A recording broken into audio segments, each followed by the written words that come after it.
to home plate, along with Kenny Boyer of the St. Louis Cardinals, and manager Casey Stengel of the New York Mets with his left arm in a sling as a result of a wrist fracture yesterday at West Point. Starting pitchers tonight are Bob Gibson for the St. Louis Cardinals and Warren Spahn for the New York Mets, and we'll be back in just a moment with the starting lineups. But right now, can you imagine a Puerto Rican party without music? Don't try. Just listen to this. Temporal, temporal, que nos mande el temporal, temporal, temporal, que nos mande el temporal, que será de Puerto Rico cuando venga el temporal. Temporal is a song Puerto Ricans sing over and over at their parties and picnics until they raise a fearful thirst. Then they change their tune.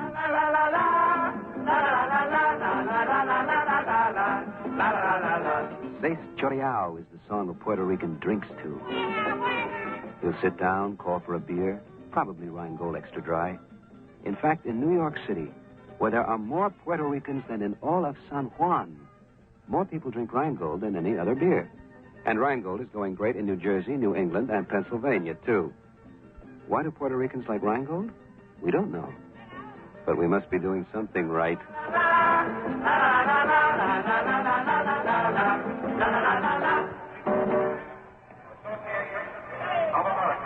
The umpires working the game tonight are Augie Donatelli at home plate, Stan Landis at first, Mel Steiner at second, and Al Barlicker on at third. Manager Casey Stengel of the Mets has stopped the sling. In the dugout before the ball game, he had his right arm, his right hand, in a sling. Yesterday, as the Mets played an exhibition game against the Army at West Point, as Casey was coming out of the gymnasium, he fell on the concrete as he hung his spikes and sustained a broken right wrist. But he says that he's in great shape, and so coming out to present the lineup cards, he took the sling off before he arrived at home plate. And he's there now going over the ground rules with Ken Boyer, the captain of the St. Louis Cardinals. Cardinals, of course, are the defending world champions. Right now on the field, Leonard Coppett, chairman of the Baseball Writers Association of America New York Chapter, is presenting the Babe Ruth Award to Cardinal pitcher Bob Gibson. Bob was warming up, and he stopped warming up to walk over now and take the plaque from Leonard Coppett. As you know, last year, Bob Gibson won 2 games and lost 1 for the St. Louis Cardinals. During the season, he won 19 games. He had a great World Series, and this presentation is being made by the New York chapter of the Baseball Writers Association of America on the basis of Bob Gibson's performance in the World Series last year. And now the starting lineups and batting orders for tonight's game. For the Cardinals, leading off and playing second base, Phil Gagliano. Batting second and playing left field, Lou Brock. Batting third and playing center field, Kurt Flood. Batting fourth and playing third base, Kenny Boyer. Batting fifth and playing shortstop, Dick Grote. Batting sixth and playing first base, Bill White. Batting seventh and playing right field is Mike Shannon. Batting eighth and catching, Tim McCarver. Batting ninth and pitching is Bob Gibson of the St. Louis Cardinals, who has a record so far this season of 5 victories, 3 of them shutouts, and no losses. He is off to a great start. For the New York Mets tonight, leading off and playing third base, Bobby Klaus. Batting second and playing second base, Ron Hunt. Batting third and playing right field, Johnny Lewis. Batting fourth and playing left field, Joe Christopher. Batting fifth and playing first base, Ed Kranepool. Batting sixth and playing center field, Ron Swoboda. Batting seventh and playing shortstop, Roy McMillan. Batting eighth and catching, Chris Cannizzaro. Batting ninth and pitching, Warren Spahn, who has a record of 2 wins and 2 losses, and the New York Mets take the field. This broadcast comes to you through the courtesy of Rheingold Breweries Incorporated, the Brown and Williamson Tobacco Corporation, and the Shell Oil Company, and is authorized under radio rights granted by the New York Mets solely for the entertainment of our audience. Any publication, reproduction, or other use of the descriptions and accounts of this game without the express written consent of the New York Mets is prohibited.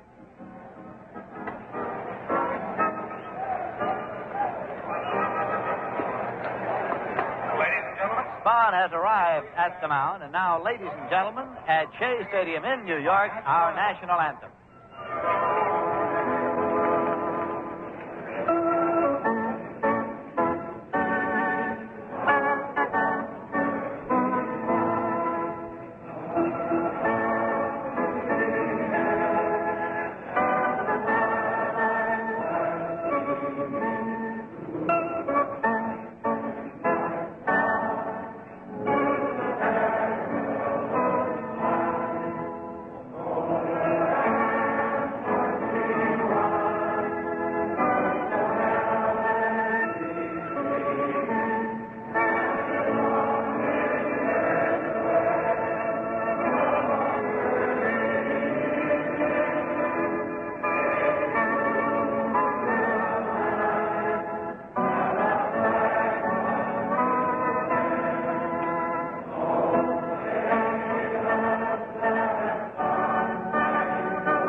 With the playing of the national anthem, the Mets are on the field with Ed Kranepool at first, Ron Hunt at second, Roy McMillan at short, and Bobby Klaus at third, Joe Christopher in left, Ron Swoboda in center, and Johnny Lewis in right, Chris Canizaro catching, and Warren Spahn pitching.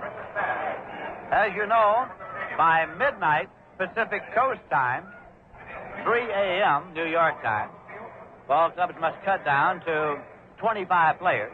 They have been allowed to carry 28 for the first month of the season, but by 3 a.m. New York time, rosters must be trimmed to 25. The Mets currently are carrying 27, so the Mets have to trim 2 players sometime before 3 a.m. New York time.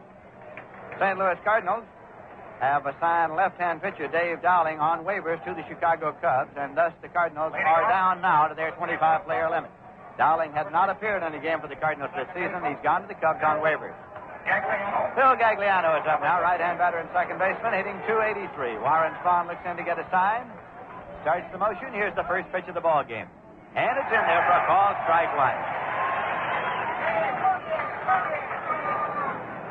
Warren Spahn has beaten the Cardinals more than he has beaten any other club. His lifetime record, 63 wins and 29 losses against the Cardinals. Pitch to Gagliano is low for a ball.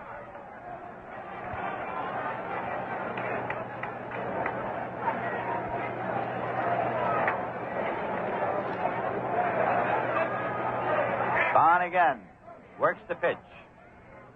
And it's low for a ball, 2-1. Spahn has won 358 games, more than any other left-hand pitcher in the history of the major leagues. Hey, over here. The 2-1 pitch. Swung on it on the ground into left field for a base hit. Taken there by Christopher and played back in, and Gagliano turns and holds with a leadoff single. It was drilled on the ground between Klaus and McMillan. Number 20, left fielder, Lou Brock is coming up now with an early season batting average of .303, 2 home runs, and 11 runs batted in. He hit .315 last year with the Cubs and the Cardinals. He was one of the big reasons that the St. Louis Cardinals made their way to the top of the heap in the National League, and then won the World Series in competition with the New York Yankees. Spahn checks. Kranepool holds against the runner at first, and here's the pitch. It is bunted down the third base line. Taken by Klaus. He guns it across to first in time. A sacrifice, and you score at 5-3. That brings up Curt Flood, who has been dropped down to the number 3 spot in the batting order. Flood is hitting .300. He's had 4 home runs and 16 runs batted in, so there's no particular reason why he shouldn't be hitting down there number 3. Normally he hits either leadoff or number 2. During the spring, manager Red Chaindienst of the Cardinals was batting Flood and Brock sort of interchangeably in the 2 top spots in the batting order. Flood is a right-hand batter. Spahn checks the runner at second. And the pitch is in there for a called strike. Starting play tonight in the National League, the Los Angeles Dodgers are on top. They have won 17 and lost 7. They beat Houston last night. Cincinnati Reds are 2.5 games out. They won 14, lost 9. The Houston Astros are 3 games out. They won 15, lost 11. And the Phillies have won 12 and 11, 4.5 games out. Check swing foul ball into the seats and out of play. These St. Louis Cardinals are in 8th place in the National League standings. They won 10 and lost 13. 6.5 games behind the league-leading Los Angeles Dodgers. The New York Mets are a game and a half back of the Cardinals. The Mets have won 9 and lost 15. They're 8 games out of first place. And the Pittsburgh Pirates are in 10th place in the National League standings, a full game behind the New York Mets. Spahn now checks. 2-strike delivery to Curt Flood. A little number fouled off his ankle. It rolls out to the mound where it's taken by Spahn. It's a foul ball, and the count holds at 2 strikes. Full schedule of night action in the National League. Cincinnati is at Philadelphia. Soturis against Short. Milwaukee is at Pittsburgh. Houston on the coast against the Dodgers. And the Cubs are in San Francisco against the Giants.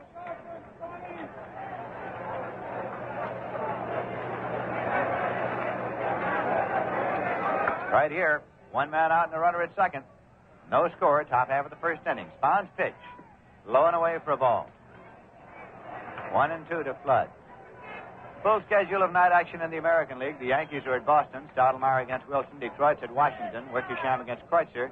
Cleveland's at Baltimore. Terry against Barber. Los Angeles at Minnesota. Kansas City and Chicago not scheduled. 1-2 pitch. Let up and it goes high. 2-2. Change of speed by Warren Spahn, 44-year-old pitcher and pitching coach of the New York Mets. On the coaching lines for the Cardinals, Joe Schultz is at third base and Mickey Vernon is on the lines at first. Here now is a 2-2 delivery, and it's high, so the count goes full to Curt Flood with Ken Boyer waiting on deck.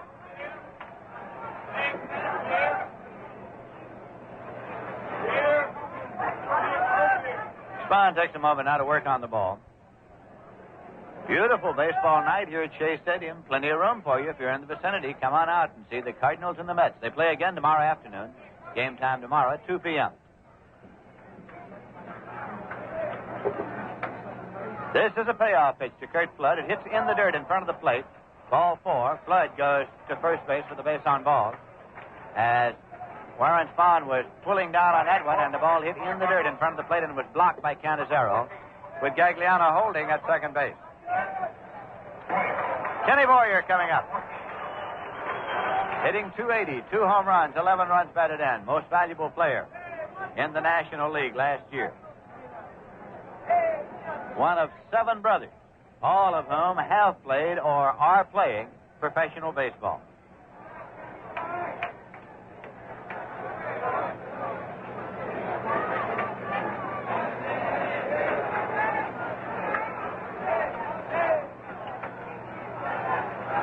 Spahn is up and set.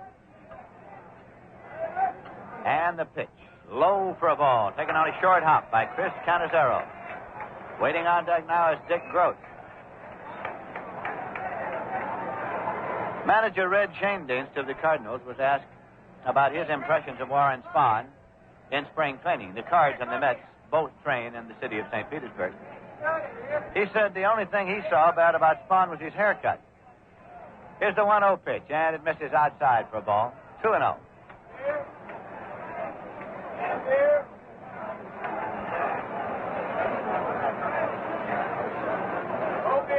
Mets and the Cardinals see a lot of each other during spring training. They play 5 exhibition games, and each team plays its exhibition games at Al Lang Field in St. Petersburg. Here's the 2-0 pitch, and it's in for a called strike. 2-1 to Ken Boyer, who doubts the call of umpire Augie Donatelli.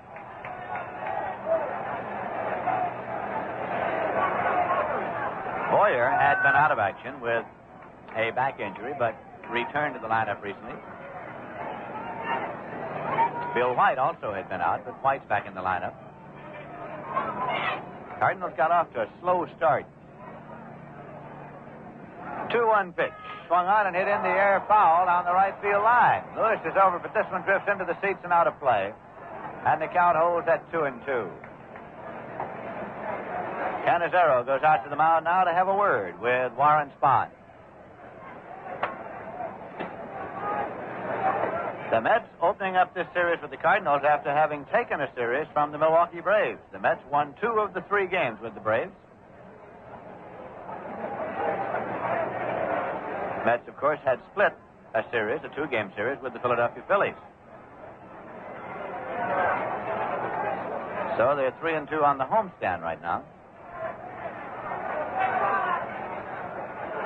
2-2 pitch. Swung on and missed. He struck him out. Spahn strikes out Ken Boyer. Gagliano holds at second, Flood at first, 2 away, and Dick Groat is coming up. Groat is hitting .231. He has 8 runs batted in. 1960, when the Pittsburgh Pirates won the National League pennant, Dick Groat was the most valuable player in the National League, and he led the league in batting.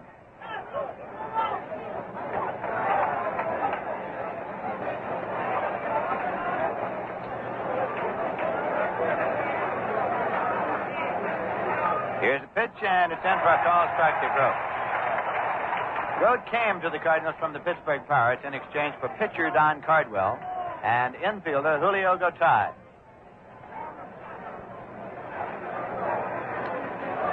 Spahn yelling something out to Ron Hunt. He wants to relay some information out to Johnny Lewis, and he wants to position Lewis back. Well, Spahn, of course, has been in the league long enough to know that Dick Groat's power is to the opposite field. He takes that ball to right field a great deal, and so Spahn wanted Johnny Lewis playing a little deeper in right field. Here's a pitch swung on and popped up into short right, and Hunt goes back, and he's there, and Hunt makes the catch with Lewis just behind him. And so the side is retired as Ron Hunt made the catch. No runs, one hit, no errors, 2 left, and the score at the end of a half inning is the Cardinals nothing and the Mets coming to bat. And now it's time for another unusual fact from the Viceroy Hall of Records. Let me tell you about a fellow who played ball back in the 80s. His name was Old Hoss Radford, and in a single season he played first base, second, third, shortstop, and the outfield. And incidentally, he pitched, too.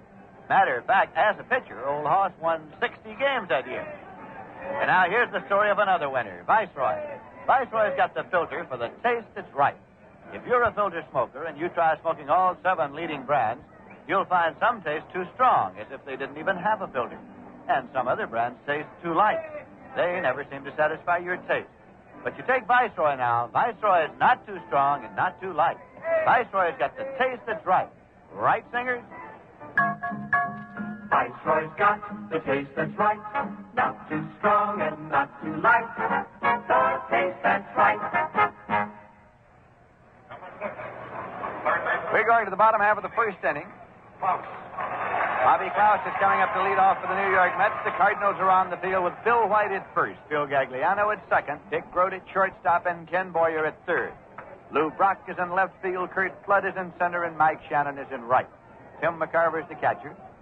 Bob Gibson, with a record of 5 victories, no losses, 3 of them shutouts. He finished strong last year, won 19 games for the Cardinals. He won the 19th on the last day of the season when he was the winner in relief over the New York Mets. Pitches in there for a called strike. His last loss of last season was on the last Friday night when the Mets beat him 1-0. Al Jackson was the winning pitcher.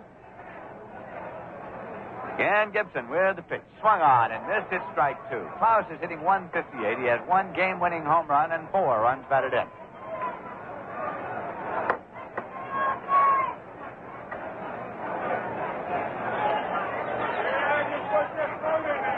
Gibson looking for Tim McCarver's side. Pitch is high and away for a ball. 1-2. Tim McCarver had quite a World Series himself. He hit .478, was the leading batter in the World Series.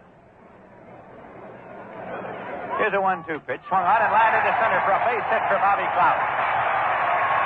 Charged by Kurt Flood, plays it back in, and Klaus has a leadoff single into center field. That brings up Ron Hunt. Ron is hitting .281. He has had 2 doubles and 1 run batted in.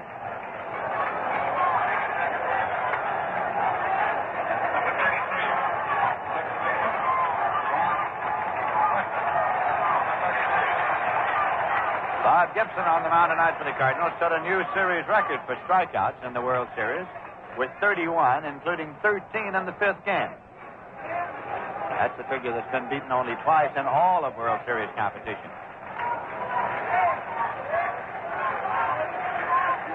Off the stretch, Gibson's pitch to Hunt is high for a ball. Gibson struck out 245 last season during the regular season, second only in the National League to Pittsburgh's Bob Veal. It was a Cardinal record.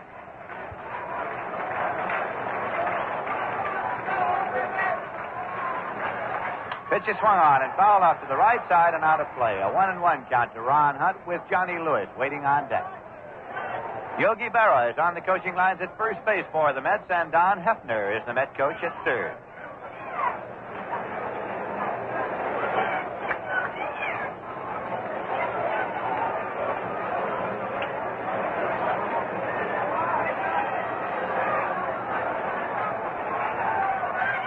Pitch. Swung on and on the ground is short. Could be a double play. Groat across to Gagliano for 1 to throw to first to double play.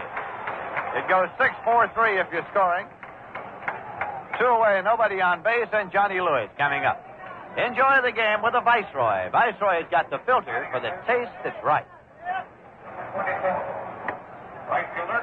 Johnny Lewis, who came to the Mets from the St. Louis Cardinals, is hitting .260, 1 home run and 8 runs batted in. At this time last year, Johnny Lewis was the regular right fielder for the Cardinals. Swings and hits a ground ball to second. Gagliano takes it, plays on to White, and the side is out. No runs, 1 hit, no errors, none left, and the score at the end of a full inning is the Cardinals nothing and the Mets nothing. Cardinals will be here tomorrow afternoon. Thursday is an off day. And then the Mets are here Friday night against the Cincinnati Reds, Saturday afternoon against the Reds, and a big Sunday doubleheader against the Cincinnati Reds to close out the current homestand. Tickets are now on sale for any or all of those games, as well as all home games to be played by the Mets here at Shea Stadium this season. The advanced ticket window at Shea Stadium is open 7 days a week. It's open weekdays from 8 to 6 and weekends from 9 to 5. The Met ticket office at Pennsylvania Station is located in the Long Island Railroad waiting room, and it's open weekdays from 8 to 6 and Saturdays 8:30 to 4. There is a Met ticket office at the Grand Central Terminal at the foot of the 42nd Street and Vanderbilt Avenue ramp. Open weekdays 8 to 6 and Saturdays 8:30 to 4. For Long Islanders, there is a Met ticket office at Macy's in Huntington. It's in the Walt Whitman Shopping Center, and it's open during the regular store hours. Reservations can be made for box and reserve seats at any of the Howard Clothes stores in the greater New York area.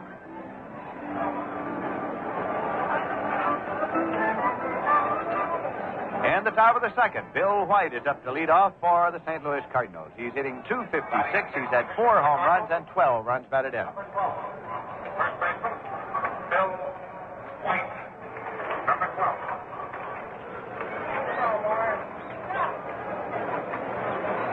Last night, the Phillies beat the Cardinals 4-2 in 10 innings in Philadelphia. Swing and a ground ball foul. Back of first. Mickey Vernon over. Fields the ball and flips it to Craneville. Mickey Vernon, coaching for the St. Louis Cardinals this year, was twice the batting champion of the American League. Former Pittsburgh coach and former manager of the Washington Senators. Dodgers beat Houston 3-2 last night in 10 innings. Cincinnati and Pittsburgh postponed because of rain last night. This pitch is a little tight. It's 1-1 to Bill White. American League last night, Boston beat the Yankees 3-2. Detroit beat Baltimore 5-4. Minnesota beat the White Sox 4-3. 1-1 pitch to left-hand batter Bill White. It's in there for a called strike. 1-2. So in the American League, the Minnesota Twins are on top. The Chicago White Sox are a half game out, and the Los Angeles Angels are percentage points back of Chicago, a half game back of league-leading Minnesota Twins. Pitch breaks low and away, and it's 2-2 now to White, with Mike Shannon, the right fielder, on deck.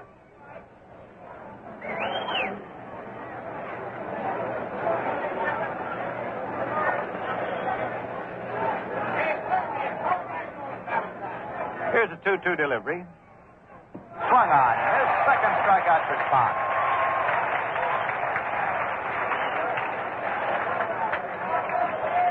Mike Shannon, the right fielder, coming up, hitting .091. He's been up 44 times and had 4 hits, 1 run batted in. Number 18. Shannon was brought up last year from Jacksonville and was the regular right fielder during the stretch run and in the World Series for the St. Louis Cardinals. Pitch is in for a called strike. Strangely enough, it was the fine showing made by Mike Shannon when he was brought up that prevented the Cardinals from bringing Johnny Lewis back. Strike one pitch, high for a ball. It's 1-1.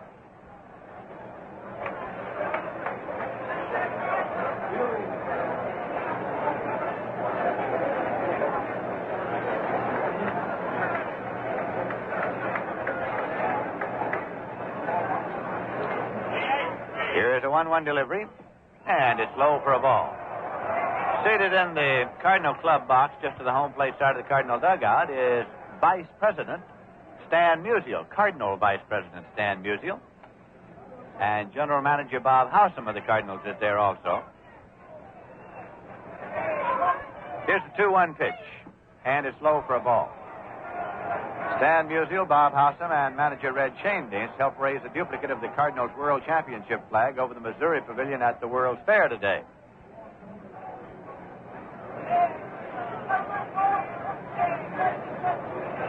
Spahn has gone behind to Shannon. 3 balls and 1 strike. 3-1 pitch. Foul back and out of play. Full count of 3-2. Tim McCarver is waiting on deck now for the Cards.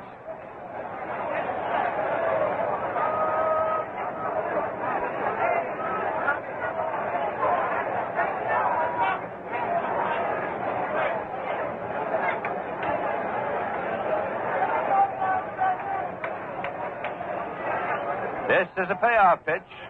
Swung on, hit on the ground to McMillan at short. Deep, big hop. Throws over low, and Cranepool digs it out on the short hop for the out, just in time. Played nicely on the pickup by Cranepool at first base. 2 away. And Tim McCarver is the batter, hitting .264 with 1 home run and 4 runs batted in. McCarver, number 15.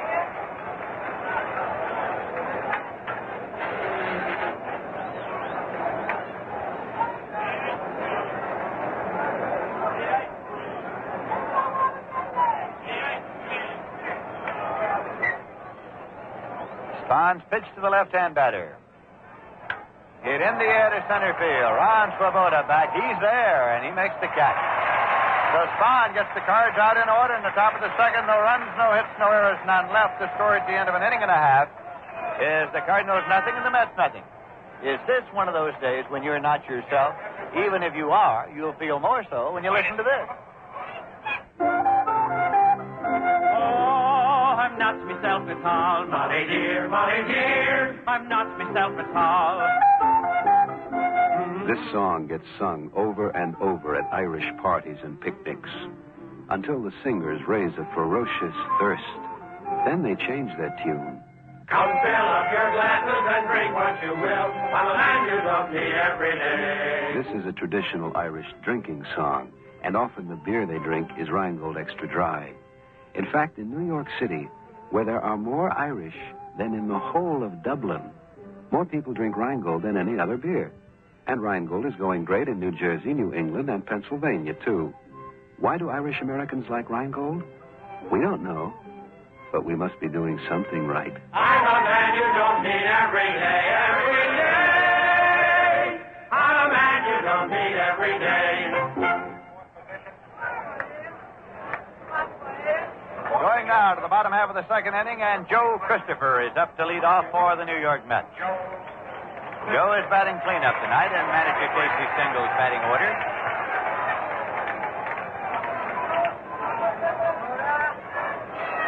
Bob Gibson's pitch swung on it on the ground to shortstop, taken by Dick Grote, played across to Bill White. There's 1 away.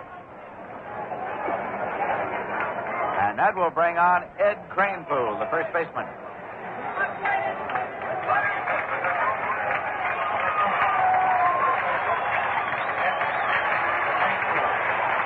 Ed Cranepool is hitting .365. He has 3 home runs and 17 runs batted in. Left-hand batter facing right-hand pitcher Bob Gibson. And it's fired in for a called strike. Ron Swoboda is in the on-deck circle swinging bats.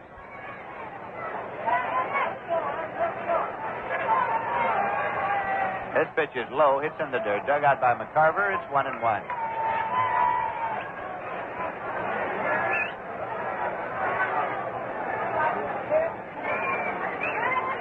Cardinal defense plays Cranepool absolutely straight away.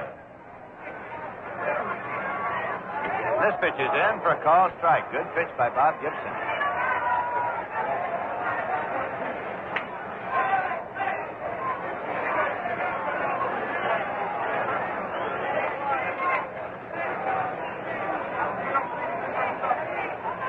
There's a swing and a foul ball back and out of play. Last year, Gibson won 4, lost 1 against the Mets. His lifetime record against the Mets is 7-2.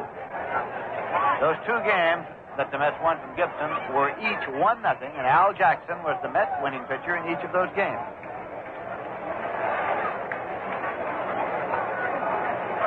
One-two pitch to Cranepool. Foul back off the glove of McCarver. He did not hold it, so Cranepool is still alive.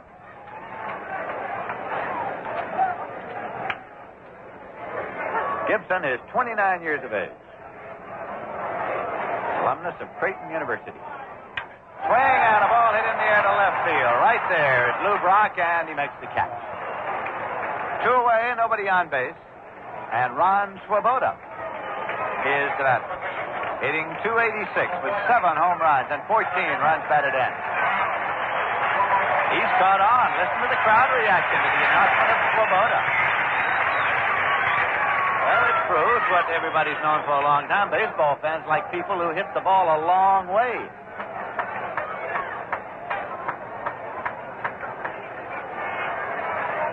Here's the pitch in there for a called strike. Swoboda's a right-hand batter. It's in there for a called strike. Our Mr. Ralph Kiner has been given wide publicity as having said during his career, you grab that bat way down on the handle where the Cadillacs are. He didn't say that, really. Somebody else did.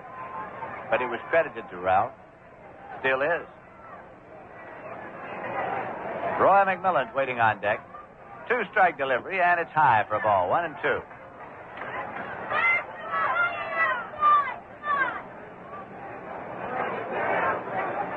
There is no score in this game, and we're in the bottom half of the second inning. Pitch to Swoboda is swung on and missed, and the side is out. That's the first strikeout for Bob Gibson, but he gets the side in order. No runs, no hits, no errors, none left. Score at the end of 2 innings is the Cardinals nothing and the Mets nothing. St. Louis Cardinals here again tomorrow afternoon, and Jack Fisher is going to be pitching for the New York Mets, and Kurt Simmons will go for the Cardinals. Thursday is off, and then the Cincinnati Reds will come in. The Mets will be trying to get revenge because last weekend, the last weekend of the recent road trip in Cincinnati, the Reds took 4 straight games from the New York Mets. So the Reds will be in here on Friday night, Saturday afternoon, and a doubleheader on Sunday, and that will conclude the current homestand. Tickets are now on sale for any or all of those games. We're going to the third inning in just a moment. Right now, we pause for station identification. This is the New York Mets Baseball Network. This is WGY 810 on your dial in Schenectady. Time is now 8:30. Capital District temperature now 61, mostly cloudy. This is Lindsey Nelson with Ralph Kiner and Bob Murphy at Shea Stadium in New York. 2 inning totals for the Cardinals. No runs, 1 hit, no errors. For the Mets, no runs, 1 hit, no errors. And coming in here now to take you along, the fellow we were talking about just a moment ago, Mr. Ralph Kiner. Okay, Lindsay, and hi there, everyone. First man up will be Bob Gibson for the St. Louis Cardinals against Warren Spahn. Bob, a fine hitter for a pitcher. He has tremendous power. So Warren will have to work. And the first pitch by Spahn is hit into center field, deep to center field, way back is Swoboda. He can't get to it, and it's off of the wall. Gibson going to second base, now trying for third. Here comes the throw. They might have him. It's good. It's there. He's out.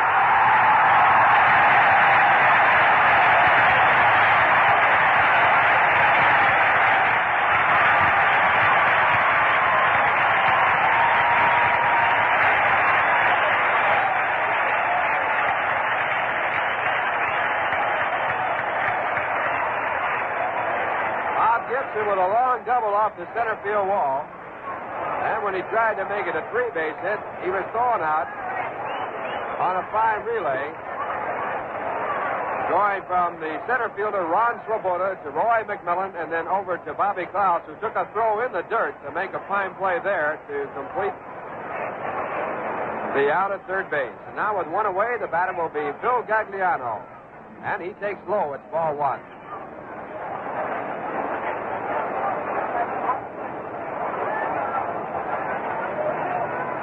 Gagliano with a base hit his first time up. 1 of the 2 hits given up by Spahn. Next pitch is a high fly ball into shallow right center field.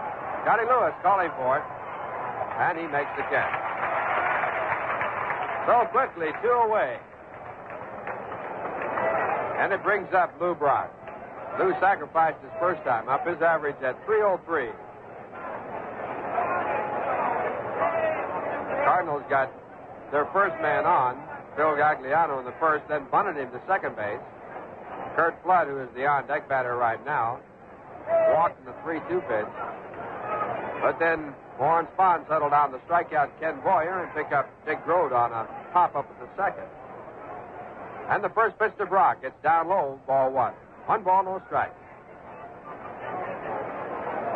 Center fielder Ron Swoboda playing a very shallow center field. It was Lou Brock who put one in the center field seats in the Polo Grounds a couple of years back.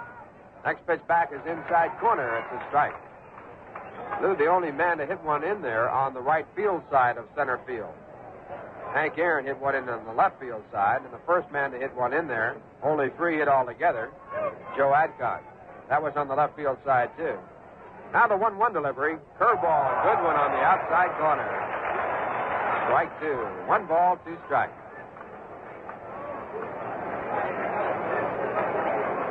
Brock with 2 home runs, 11 runs batted in. The club leader is Bill White with 4 home runs. 1 ball, 2 strikes. Warren Spahn pitching to Lou Brock. 2 men away. We're in the top of the third. No score. And Spahn sidearms. The pitch is popped up foul. Out of play. Chris Cannizzaro coming back and watching the ball go into the stand. Well, the Mets have 4 catchers on their roster. Chris Cannizzaro, Hawk Taylor, Jesse Gonder, and Yogi Berra. And today is that day that all ball players dread. It's cut-down day, midnight tonight. Mets will have to take 2 players off their roster. Mets have 12 pitchers. They might cut there, too. Most clubs going with 10. Pitch back is hit slowly down to second. Ron Hunt charging in quickly over to first base to retire the side. No runs, 1 hit, no errors, no one left on base, and the score. At the end of 2 1/2, the Cardinals nothing, the Mets nothing. And it's time now for another unusual fact with the Viceroy Hall of Records. You know, it's a rare pitcher who wins over 200 games in his big league career. But the great Cy Young made the record books with 291 wins in the National League, and get this, he had another 220 wins in the American League. Cy was the winningest pitcher in baseball history. And if you want to get the filter cigarette with the winningest taste of them all, it's Viceroy. When you try Viceroy, you just gotta like them. You see, Viceroy is specifically designed to taste the way you'd like a filter cigarette to taste. Not too strong like some brands that taste as if they didn't have a filter, and not too light like some others. They just don't seem to satisfy your taste. But when you light up a Viceroy, you get the filter cigarette that's not too strong, not too light. Viceroy's got the filter for the taste that's right. Viceroy's got the taste that's right. Not too strong and not too light. The taste that's right. Roy McMillan, the first man up for the Mets here in the third. He looks at the first pitch, a curveball for Bob Gibson. It's in there for a called strike. Roy batting for the first time, batting 182, a right-hand batter. Gibson now into the windup and back again. And again a curve for strike 2. Gibson has given up 1 hit. A leadoff single to Bobby Klaus in the first. He has struck out 1. Walked none. So far has pitched to 6 batters through 2 innings. Double play racing the base hit by Bobby Klaus. And now the big right-hander back again. And the ball lined in the left center field, a base hit. Coming over Lou Brock, he can't get it. Backing him up is Kurt Flood. And now Roy McMillan, who was going to second, holds up. And a bad throw coming all the way into the pitcher's mouth. Ball cut off by the second baseman, Phil Gagliano. And Roy decided not to go when he saw Kurt Flood back of Lou Brock. Could have made it, but of course he had no idea the throw would have been that bad. So Roy, a 2-strike single, a second hit for the Mets. No score in the game, and the batter will be Chris Cannizzaro. Chris, the catcher, batting 8th in the batting order, batting 143, a right-hand batter.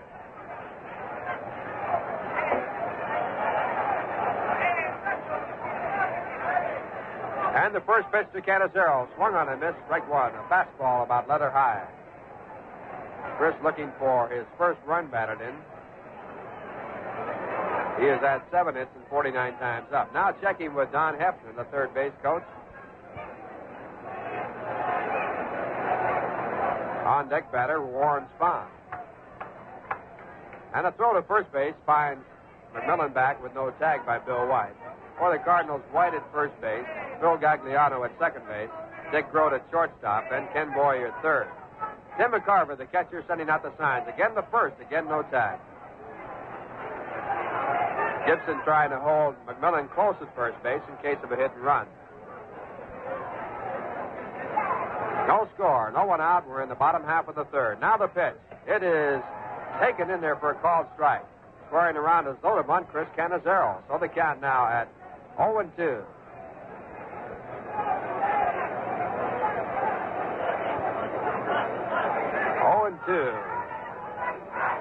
McMillan at first base with a two-strike base hit. Now he's edging off. Gibson to the plate. And the pitch is a curveball. Looked at, it's ball one. Pitch just missing. 1 ball, 2 strikes.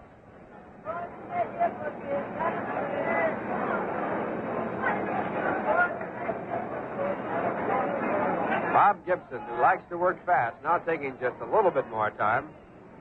And now to the plate. And he misses high with a fastball. Count even to 2 balls and 2 strikes. Wind is blowing in from center field. And the center fielder, Kurt Flood, who normally plays a very shallow center field, extremely shallow against Chris Canizero. Right fielder Mike Shannon, also shallow. Left fielder Lou Brock, fairly deep in left. Now at 2-2, a curveball is outside. It's ball 3. Full count now, and Chris checking with Hefner as to whether or not the runner will be going on the pitch. A little bit difficult to send a runner on Gibson because he strikes out many in the ball game.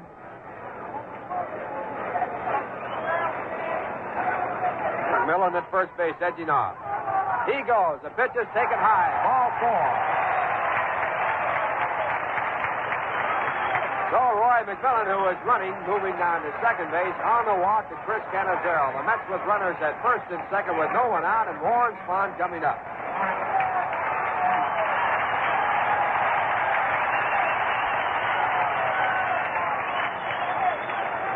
Warren batting 154, 2 hits and 13 times up. One of the hits a 2-base hit. Ken Boyer, the third baseman, already in, looking for the bunt, as is Bill White. No score in the game.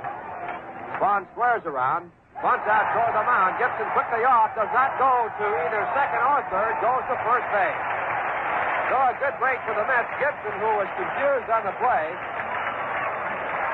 and could have gone to third base as the bunt was that type of bunt, turned around, looked at second base. There was no one there, and he had to go to first. So the Mets move up their runners. They have them at second and third with 1 out. And on the play, it went 1-4.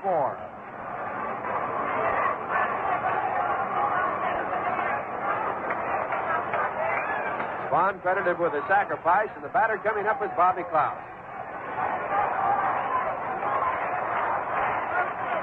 Bobby with a single his first time up, raising his average to 169. He singled through the middle. Cardinals are playing their infield back at second and third. Their infield in at first and third. Second and short, pardon me. And the first pitch to Klaus is off the handle, foul. Fastball jammed in tight, strike 1.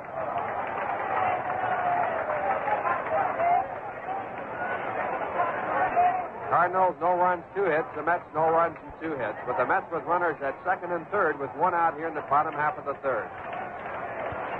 Gibson into the windup and back again. And a curveball is hit foul. This time high in the air to the left side, out of play. And Tim McCarver going out to the pitcher's mound to talk with Bob Gibson. 2-strike count on Bobby Klaus.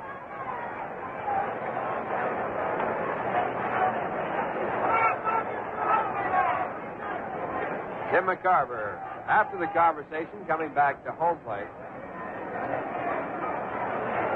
Home plate umpire in this game tonight, Augie Donatelli. A new crew in here, headed by Al Barlick at third base. Stan Lannis at first base, Mel Steiner at second. A curveball checked on in time. Breaking pitch, Bobby was starting to swing and held off just in time. Count now at 1 ball and 2 strikes.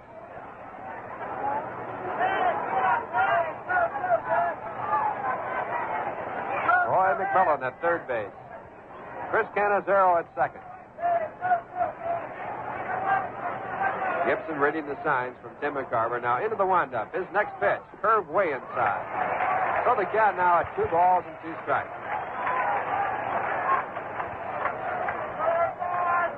Inning started off with Roy McMillan getting a 2-strike single in the left field. Chris Canizero then walked. They moved up in a sacrifice. The next pitch, a fastball, fouled back. Count stays at 2 balls and 2 strikes.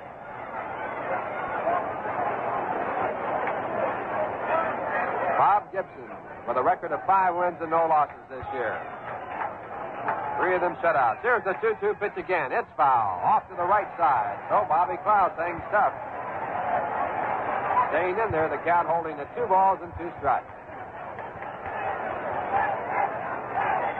Anything out to right field in the air would have to be fairly deep because Mike Shannon, the right fielder there, was one of the best.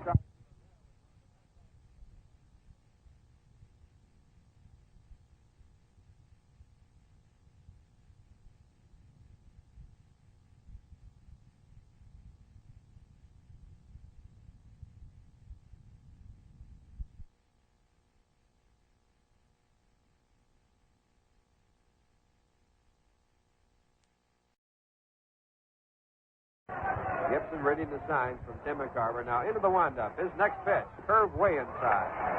So the count now at 2 balls and 2 strikes.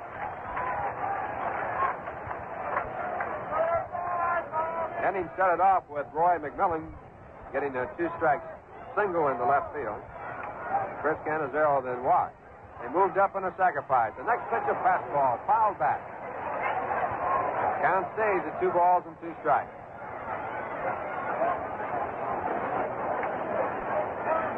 Bob Gibson with a record of 5 wins and no losses this year. 3 of them shutouts. Here's the 2-2 pitch again. It's foul. Off to the right side. So Bobby Cloud things tough. Staying in there, the count holding at 2 balls and 2 strikes. Anything out to right field in the air would have to be fairly deep because Mike Shannon, the right fielder there, was one of the best arms in baseball. He's also playing the shallow right field. Kurt Flood shallow in center field. Lou Brock deep in left. Now at 2-2. Fastball swung on and missed. Strike 3. So Bob Gibson picks up an important strikeout. That's his second in this game, and it brings up Ron Hunt with 2 men away.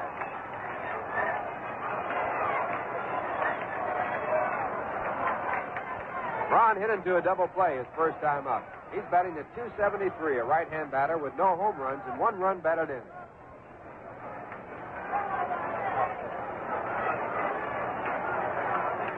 No score, bottom half of the third. And the first pitch, a breaking pitch, in for a strike. Gibson with a hard slider, it's strike 1.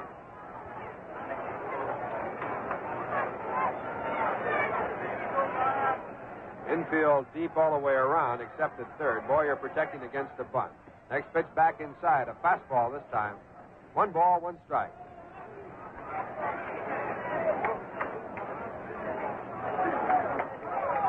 Roy McMillan edging off at third base. Chris Canizero, a short lead at second. Gibson taking the signs from Tim McCarver, and now taking a little too much time, and Ron Hunt calls time to straighten out the batter's box. Time back in. And now the 1-1 delivery. Fastball hit down the short. Dick Grote has it. Goes over to first base for the out to retire the side. In the inning, the Mets leave 2 on a base hit and a walk. There were no errors, and the score at the end of 3. The Mets nothing, the Cardinals nothing. Say, are you one of those people who go to a German-American picnic and can't sing because you don't know the words? Then listen. Wir kommen alle, alle, alle in den Himmel, weil wir so brav sind. La, la. Wir kommen alle in den Himmel is a song that gets sung over and over at German parties and picnics until the singers raise a fearful thirst. Then they change their tune.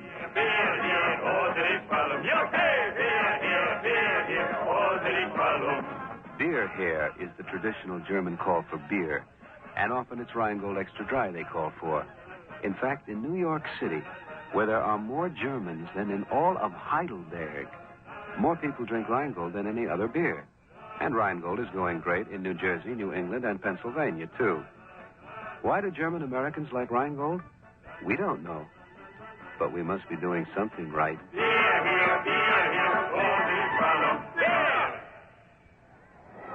Top of the fourth, no score as Bob Gibson and Warren Spahn duel away here at Shea Stadium. Warren on the mound for the Mets will face Kurt Flood, Ken Boyer, and Dick Grote here. And he goes into the first windup and his first pitch. It's a curveball low for ball 1. Kurt Flood walked in the 3-2 pitch his first time up. His average at 300. He has 4 home runs, 16 runs batted in. A lot of home runs for Kurt. And the next pitch is lined to left field, a base hit. Joe Christopher over on one knee to block it. He comes up with it, throws it on in. So Kurt Flood leads off here in the top of the 4th with a base hit. That's the 3rd hit off Warren Spahn. It brings up Ken Boyer.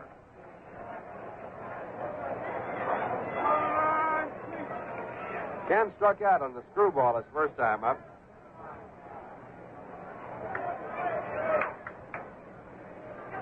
Here's 0 for 1, taking his average at 276.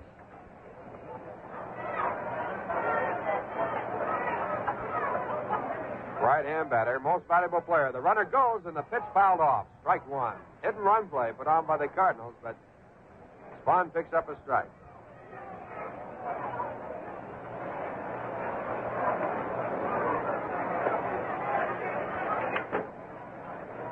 Speaking about Flood's home runs, last year he had a total of 5 for the whole season. Already he has 4.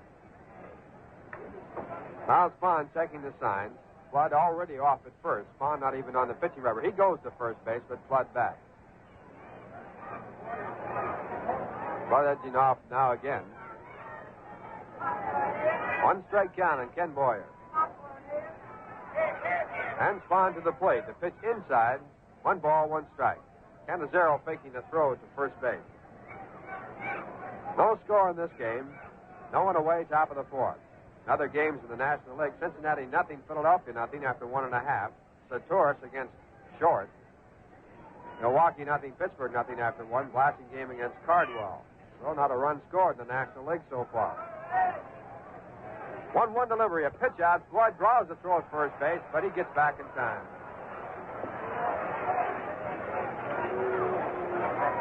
Scheduled in the National League, Houston against Los Angeles, Chicago against San Francisco. Dodgers leading the National League by 2.5 games over Cincinnati. And Cincinnati in here this weekend for Friday night, Saturday afternoon, and Sunday doubleheader. 2 balls and 1 strike. Flood again with a lead at first. And Spahn to the plate. And the pitch is low. It's ball 3. So Spahn 3-1 against Ken Boyer. In the American League, Yankees out with no runs in 2 1/3 innings. 2 1/2 innings. Boston no runs in 2. It's 0-0 after 2.5. Stottlemyre against Wilson. Detroit nothing. Washington nothing after 1.5. Wickersham against Kreitzer. Cleveland nothing. Baltimore nothing after 2.5. Terry against Barber. So there hasn't been a run scored in the major league so far tonight. Throw to first base. Flood back. Not too much trouble. Also scheduled in the National League, Los Angeles at Minnesota. Kansas City and Chicago not scheduled. 3 balls, 1 strike. Flood with a big lead. He draws another throw. It's fairly close, but he's back in time. Flood takes about as big a lead as you can take. Now he has shortened up. And Spahn steps off the pitching rubber. Flood goes a little bit closer to first base. Now a quick throw to first, but not in time. Spahn anticipating the hit and run play right here. He's trying to pick something up at first.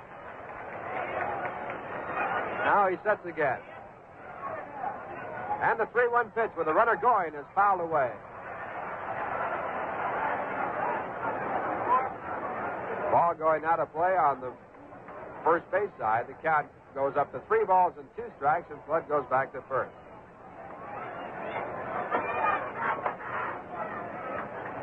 Cardinals no runs, 3 hits. The Mets no runs in 2. No one out, top of the 4th.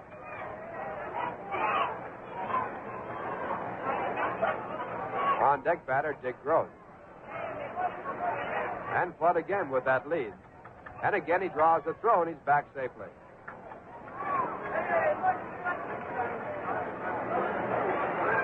Three balls, 2 strikes. Spahn sets again. And the pitch with the runner going is into center field, shallow center. Ron Swoboda moving in, calling for it, and he makes the catch.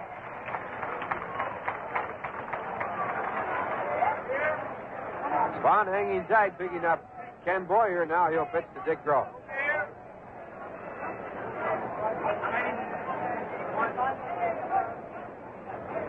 Bud back to first base after the catch. And right here again, a hit-and-run man, Dick Gross. Dick batting .228. He's off to a very slow start. Shortstop Roy McMillan has shortened up in his position. The runner goes. The pitch is hit into center field, fairly deep. Casey Sawota back by the warning track. He has room, and he makes the catch. Bud, who is all the way down to second base, back to first.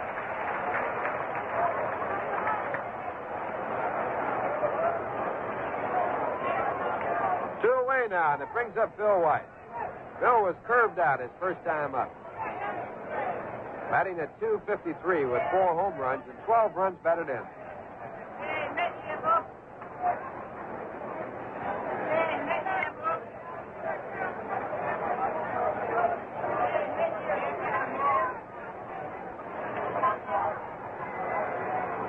White, a left-hand batter. No score in the game. Flood still at first. And the pitch to White is on the inside corner. Throw to first base with Flood back ahead of the tag. 1 strike count at Bill White.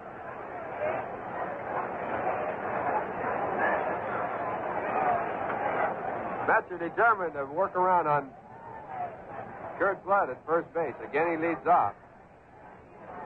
And Spahn steps off the pitching rubber. That moves him back just a little. Spahn sets again. And the 1-strike delivery is too low. A breaking pitch below the knees. 1 ball and 1 strike.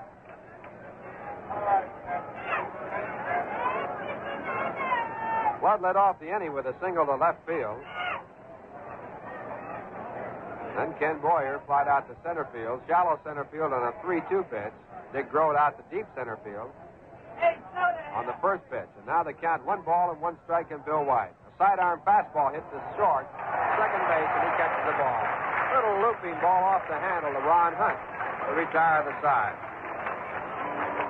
No runs on 1 hit, no errors, 1 man left. And the score at the end of 3 1/2, the Cardinals nothing, the Mets nothing. You know, it's very hard to sell sheet music in Jamaica.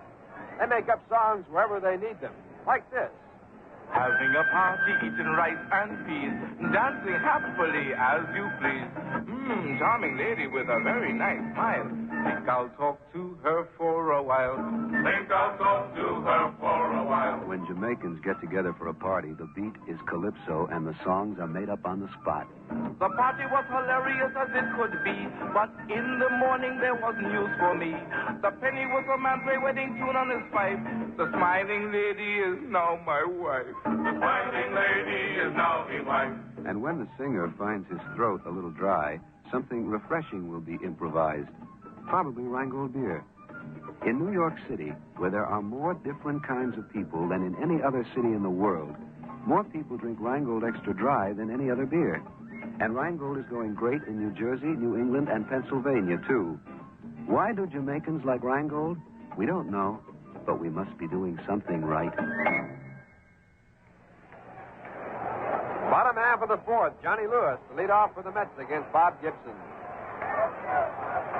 Johnny 0 for 1, a left-hand batter, and he hits the first pitch to left field. High in the air, fairly deep. Back in the warning track is Brock, and he makes the catch. That ball was up there, a long, high fly ball for out number 1.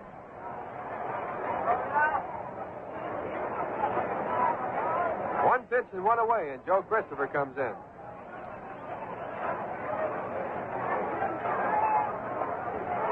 Joe grounded out to the shortstop on 1 pitch his first time up. Hit the ball fairly hard. He's batting at .228.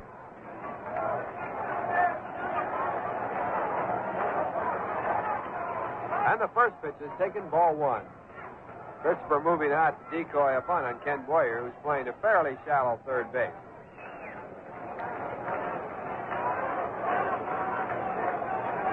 And now Gibson back again.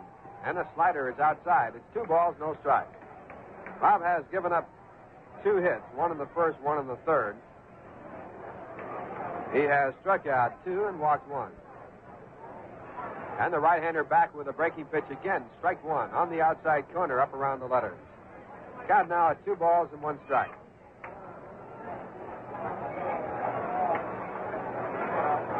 And the 2-1 delivery. Fastball foul down in the dirt. Count moves to 2 balls and 2 strikes.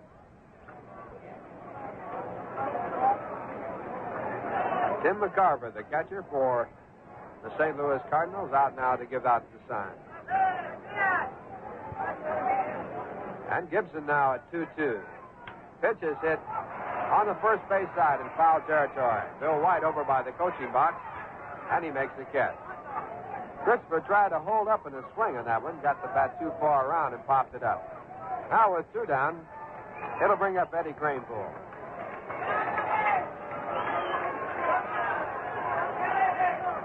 Ed batting .360. He leads the club in runs batted in with 17. He has 3 home runs. Cardinals nothing, the Mets nothing. And the first pitch is a curveball for strike 1. Augie Donatelli right down on the ground to call the pitches. Umpire behind home plate. And the next pitch back is high. 1 ball, 1 strike.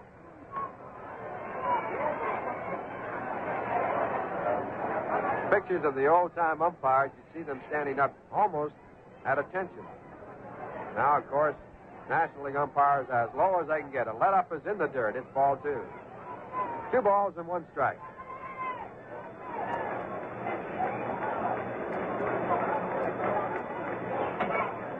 Cranepool flied out to deep left field his first time up. Fairly deep, not back by the warning track, but deep enough. And he has a hard swing at a fastball. 2 balls, 2 strikes. On deck batter, Ron Swoboda. Now Gibson into the big windup, and his next pitch is a curveball. Hit the shallow left field. Lou Brock moving in. Now coming up a little faster, and he makes the catch to retire the side. 1-2-3 for Bob Gibson, and the score at the end of 4, the Cardinals nothing, the Mets nothing. And once again, here's Lindsay. All right, Ralph, the brand new 1965 Mets yearbook is all ready for the baseball fans. It has all the up-to-date facts and figures on the Mets and 258 action photographs. If you follow the Mets by radio, television, or in person here at the ballpark, you'll find the yearbook to be a handy reference volume because it contains the lifetime records of all the Mets, including the first-year men, and they're in some detail. As a special extra, there's a full squad picture on the back cover suitable for framing. And there is a special section on Mets Yogi Berra and Warren Spahn and plenty of pictures of them. So to get the new 1965 Mets yearbook, send 50 cents to Met Yearbook, Shea Stadium, Flushing, New York.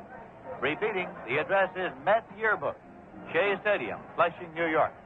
We're going to the 5th. Before we do, we pause for station identification. This is the New York Mets Baseball Network. And this is WGY Schenectady, 810 on your dial, where you hear all the games of the New York Mets. Time is now 9 o'clock, and it's 61 degrees, mostly cloudy.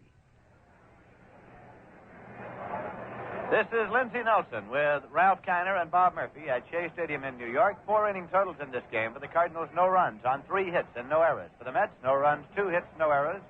Cards coming up now with Mike Shannon to lead off. He's been up 1 time and he grounded out.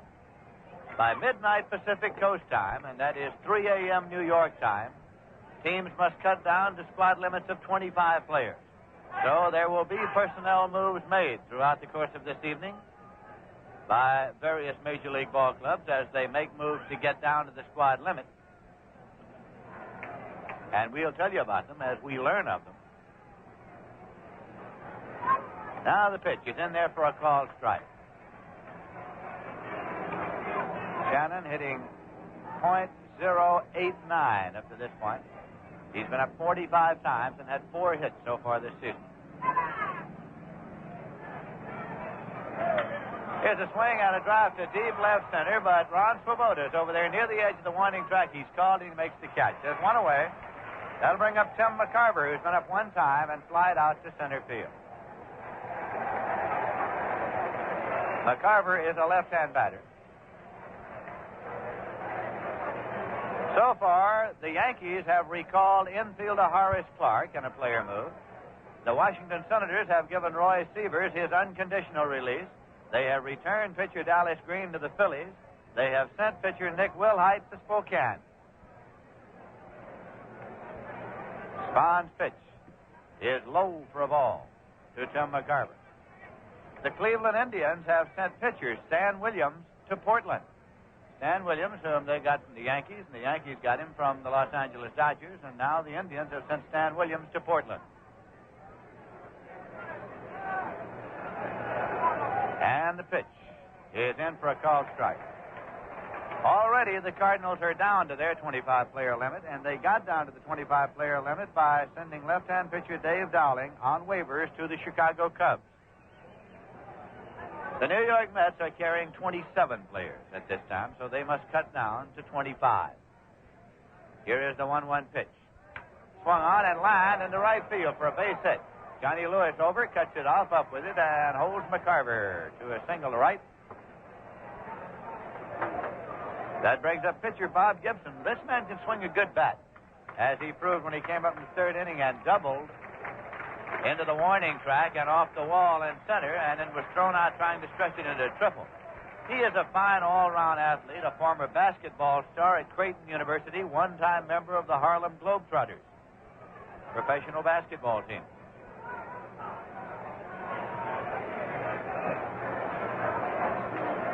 Gibson is a right-hand batter. McCarver leads at first base. Pitch is low for a ball. McCarver attended Christian Brothers High School in Memphis, Tennessee, where he was an all-around star, and his baseball coach there was Tony Gagliano, Phil Gagliano's uncle.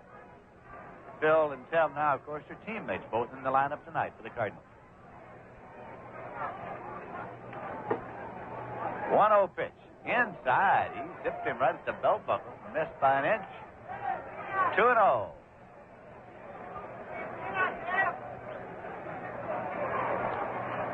Gibson turns to look down to Coach Joe Schultz, who runs through the signs for him at third base.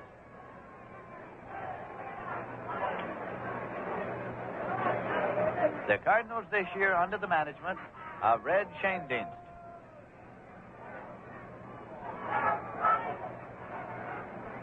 Now Spahn with the 2-0 delivery. Swung on and lined into right. It's a base hit. Johnny Lewis in and up with it and fires in. It's taken by McMillan as it went over the head of Ron Hutt. But holding at second is McCarver. And Gibson's on with his second hit of the night. Back-to-back base hits off Spahn with one away, and Phil Gagliano coming up now. He's 1 for 2.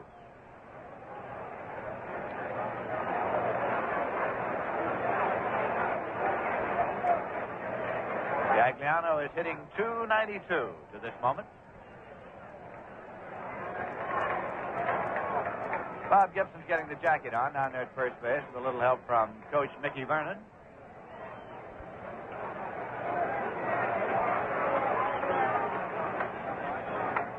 No score in this ball game, and we're in the top half of the fifth inning. Same two teams play here again tomorrow afternoon, and game time is 2 p.m.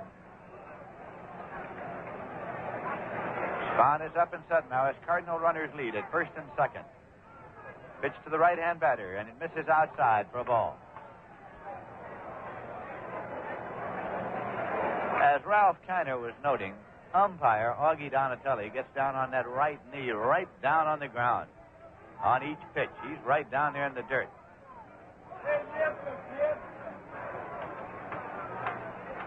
One 1-0 delivery, and it's low and away for a ball. 2-0.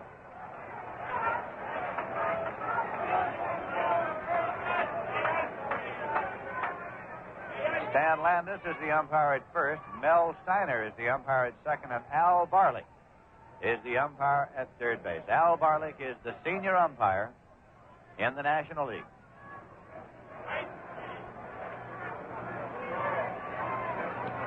Spahn steps off the rubber, tightens up the runners. No throw is made. Gagliano stepped out at the plate. He's back in and waiting now with a 2-0 count. Spahn up and set. 2-0 pitch. Down low. Spahn is trying to work carefully now with runners on, and he's gone behind 3 balls and no strikes to Gagliano with Lou Brock on deck.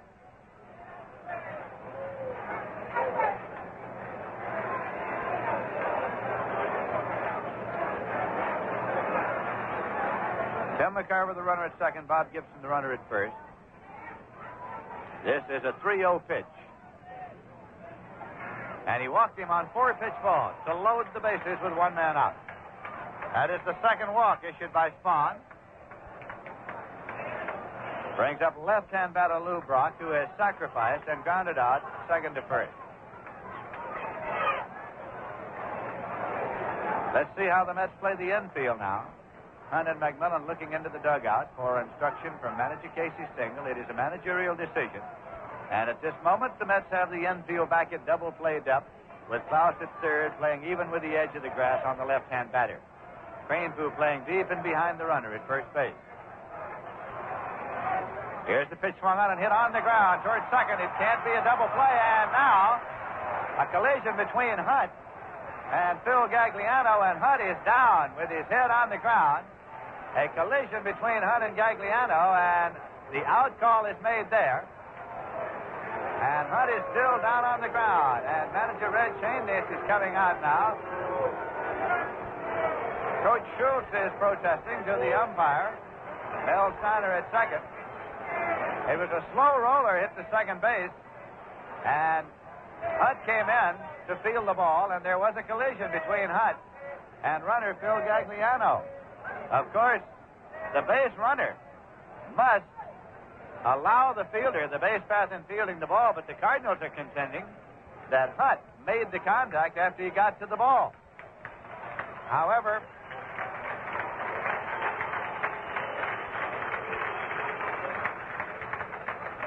Hunt is coming off the field, and it is his wrist that is injured. Trainer Gus March is holding Hunt's wrist as he leads him off the field, and it could be a costly play for the New York Mets. Charlie Smith is coming out of the dugout. Klaus will move to second. Smith will go to third, but Ron Hunt is injured, and he is out of this ball game and was holding the wrist as he came off the field. We'll get a clubhouse report for you later as soon as they have had a chance to examine him closely in the clubhouse.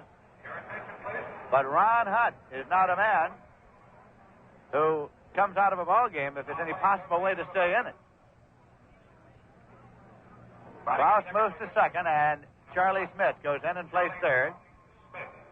Number 1. Moving to second base. Number 6. Bobby Klaus. Number 6.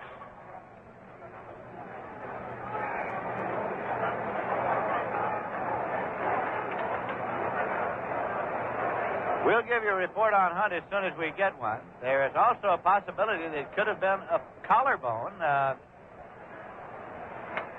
as he was over on the grass, paying attention to that as well, but we'll wait until we get a report from the Met clubhouse.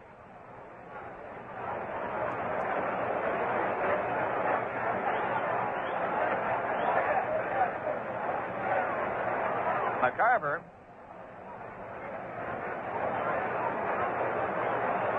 back to third, and Gibson at second, of course, on the interference play.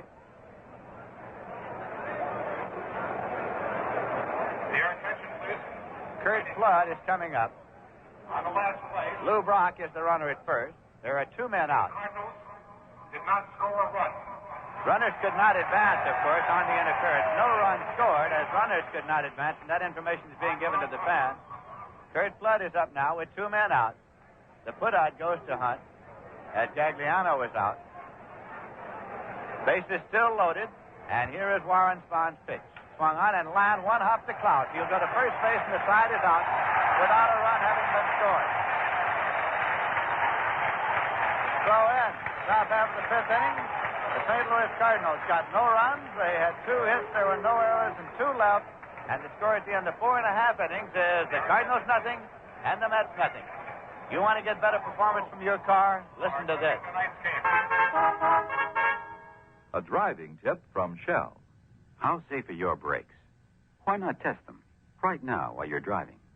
You can in this easy on-the-spot road test, courtesy of your local Shell dealer. First, make sure you've got a clear road with nobody behind you. Repeat, nobody behind you. Drive at a good clip and apply your brakes with a nice, firm pressure. Car come to an even stop? Brake pedal feels solid, not soft and mushy? Congratulations, those brakes sound pretty good. But if your car pulled sharply to one side, or if your brakes chattered and complained while you were stopping, take no chances. Pull into your nearest Shell dealer. He can help you, whether you need a simple adjustment or new linings. He can also help you get good mileage with Super Shell gasoline. Super Shell with Platformate is specially blended by mileage experts. Super Shell in the clean white pump. The Cardinals did not score in the inning. They had the bases loaded and one man out, and the ground ball went to Hunt. It was a slow roller, and Gagliano was charged with interference. And when an interference call is made, batters or base runners return to the last base to which they were legally entitled at the time of the interference. So McCarver could not score from third. He was sent back, and Gibson was sent back to second. Brock became the base runner at first with two men out, the put-out going to Hunt, and then Flood grounded out. Here's the pitch now to Swoboda in there for a call, strike one. So it was no runs, 2 hits, no errors, and 3 left for the Cardinals in the top of the fifth. His pitch is in for a call, strike 2 to Ron Swoboda. He's been up one time, and Gibson struck him out. Mets have 2 hits off Gibson so far. He struck out 2, and he's walked none.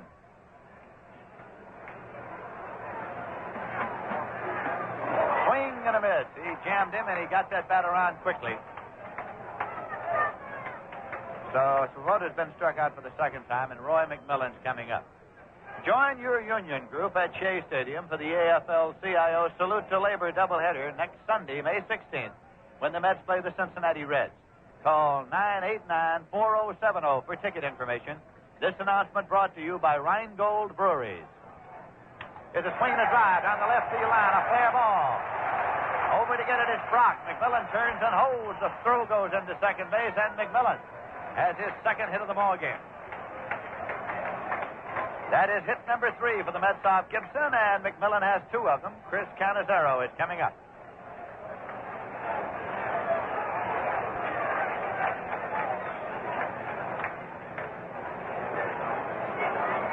Cardinals nothing and the Mets nothing, with the Mets batting in the bottom half of the 5th inning. Last Tuesday night, we had Jim Bunning going against Warren Spahn here at Shea Stadium. And tonight it's Bob Gibson against Warren Spahn. Top pitchers in the National League. Here's the pitch swung on and foul back out of play. Strike 1 to count.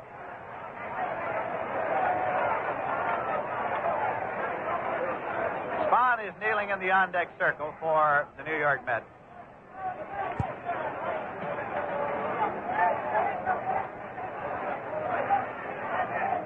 Again, Gibson sets, and the pitch is swung on and hit in the air to right center field. Racing over now is Shannon. He's there, and he makes the catch. McMillan halfway goes to first. The throw there, and he just got back in time. A close play at first as Shannon's throw, a strong throw, went to Bill White at first, and McMillan went sliding back in just in time to keep from being doubled. 2 away, and Spahn is coming up. And up one time and sacrifice. The Mets had runners at second and third with 1 man out in the bottom of the third, but Klaus struck out and Hunt grounded out.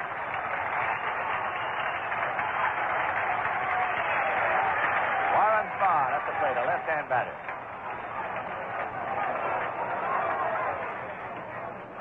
That's inside for a ball.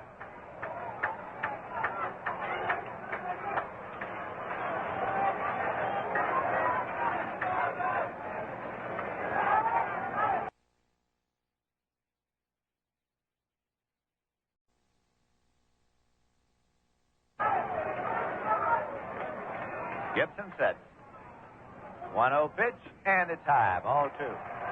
In the National League, at the end of 3 innings, the Phillies won. The Cincinnati Reds nothing. John Turris against Chris Short. At the end of 3 innings, the Pittsburgh Pirates won. The Milwaukee Braves nothing. Wade Blassingame against Don Cardwell. Houston at Los Angeles, later start. Chicago at San Francisco, latest start.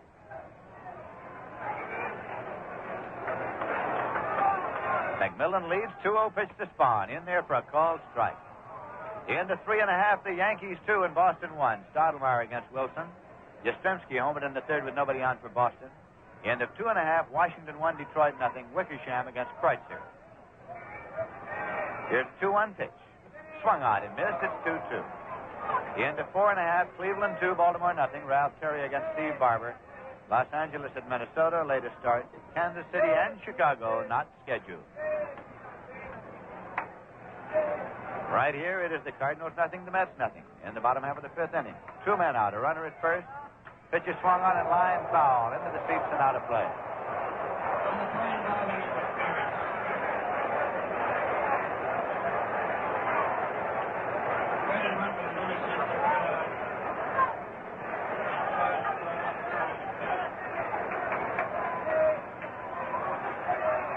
Now the pitch is low for a ball.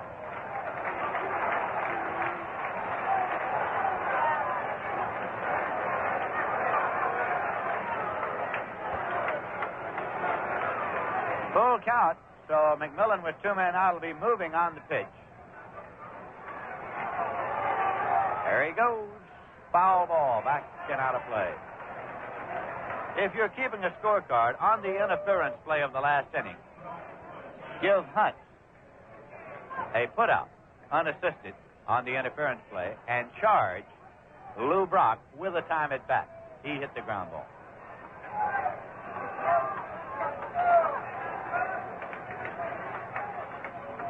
Here's the payoff pitch, and it's inside. Ball 4, he walked it.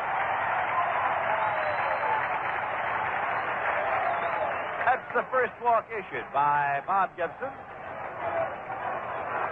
Second, it's the second walk issued by Gibson. He walked Canizaro in the 3rd inning. So it gives the Mets runners at first and second, 2 men out, and Bobby Klaus up.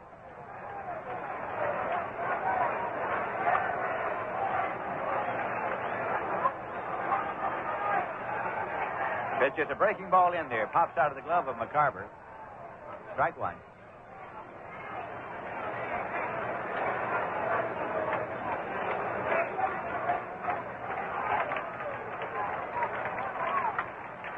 Gibson working off the stretch here. That's a line drive into right field, and it's going to be in there for a base hit. It's going all the way to the wall.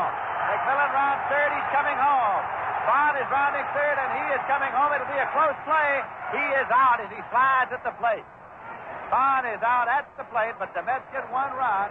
The relay went 9-4-2 as Bobby Klaus drilled that ball to deep right field. He gets a run batted in as McMillan did score. It is scored as a double for Bobby Klaus, and Spahn goes out 9-4-2. The relay coming from Shannon to Gagliano to McCarver, and it got there in plenty of time, but Spahn hits the dirt nonetheless. In the bottom half of the 5th inning, the Mets got 1 run on 2 hits. No errors and 1 left, and the score at the end of 5 full innings is the Mets 1 and the Cardinals nothing. Hey, do you remember the Mets' 23-inning marathon with the Giants? You recall last Father's Day and Jim Bunning's perfect game here? Remember the Mets' near upset of these pennant-bound St. Louis Cardinals the last week of last season? Well, if you're a Mets fan, or if you're just a baseball fan, you'll want to relive these exciting moments of Mets history and many more by getting the brand new Let's Go Mets record album. You'll hear the play-by-play highlights of our most memorable Mets broadcasts. The voices of Casey Stengel, Ron Hunt, Al Jackson, and other top Met performers right in your own home. And all you have to do to get your own copy of the Let's Go Mets record album is to send $3 to Mets Album, Shea Stadium, Flushing, New York. Make your check payable to the New York Mets. Again, that's Mets Album, Shea Stadium, Flushing, New York. The album is enclosed in a handsome full-color jacket, and it costs $3. That's Mets Album, Shea Stadium, Flushing, New York. 5 inning totals in the ball game for the Mets. 1 run on 4 hits and no errors. Cardinals, no runs, 5 hits, no errors.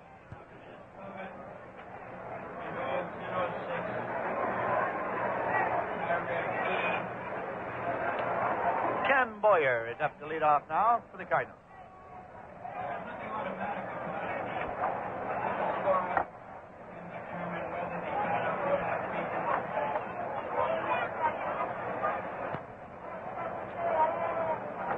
Warren Spahn on the mound.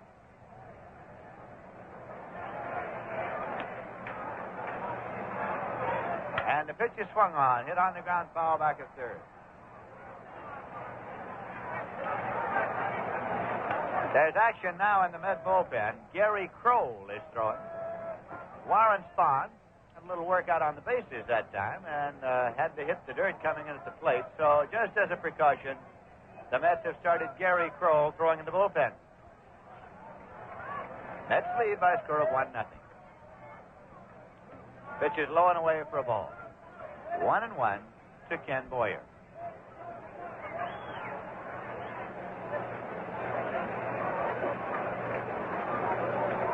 And the 1-1 delivery. Swung on and popped up foul. Out of play. Runs the count to 1 ball and 2 strikes. Dick Grote is waiting on deck for the Cardinals.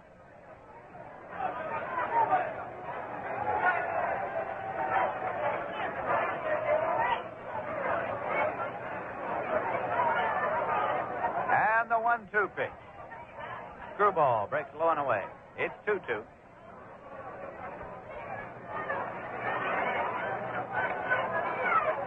Charlie Smith at third for the Mets. Bobby Klaus at second.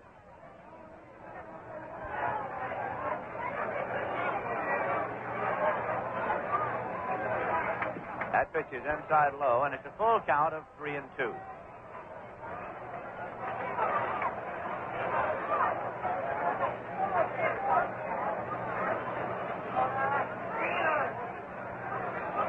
Now Spahn with the payoff pitch. Outside, he walked him. Third walk issued by Spahn. And it's a leadoff walk to Boyer and brings up Dick Grote. He has popped to second and flied to center.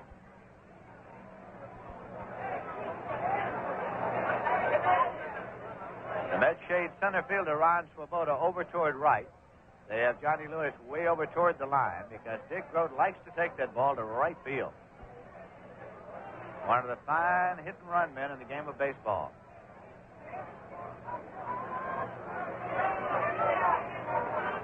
Cranepool holds against the runner, Ken Boyer. And it is full foul, back of third and out of play. Strike 1 to Dick Grote. Boyer back to the bag at first. Bill White has moved out to the on-deck circle now for the Cardinals.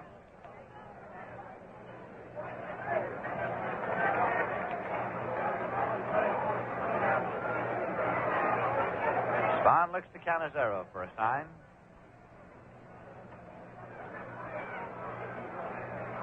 Pitch out. Nothing on.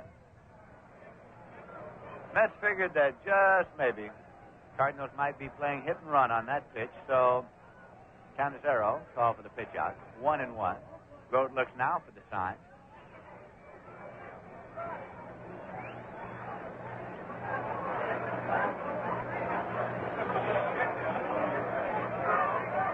Boyer takes his lead at first. 1-1 pitch and another pitch out and a throw down and not in time. Well, the Mets figured since they had called for 1 pitch out and it had gone 1-1 that perhaps the Cardinals then would put it on. So they called for another one. Now it's 2 balls and 1 strike.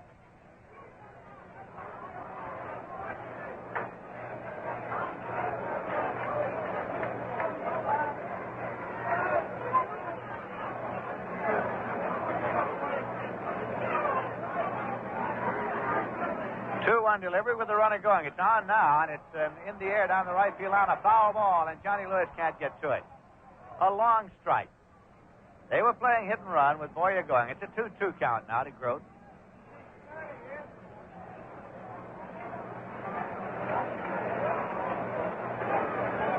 Grote's reading Joe Schultz's sign to see what they do on 2-2. There's nobody out, and the Mets are leading here by a score of 1-0.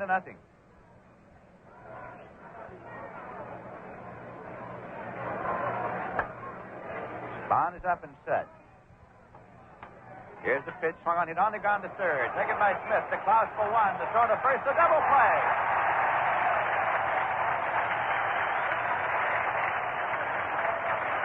With the runner holding, Dick Grote hit a ground ball to third. Charlie Smith up with it, fired to Klaus, made the pivot on the peg on, and the Mets have pulled off their 23rd double play of this young season. And Bill White is coming up. He has struck out swinging and lined out to second so far. White is a left-hand batter.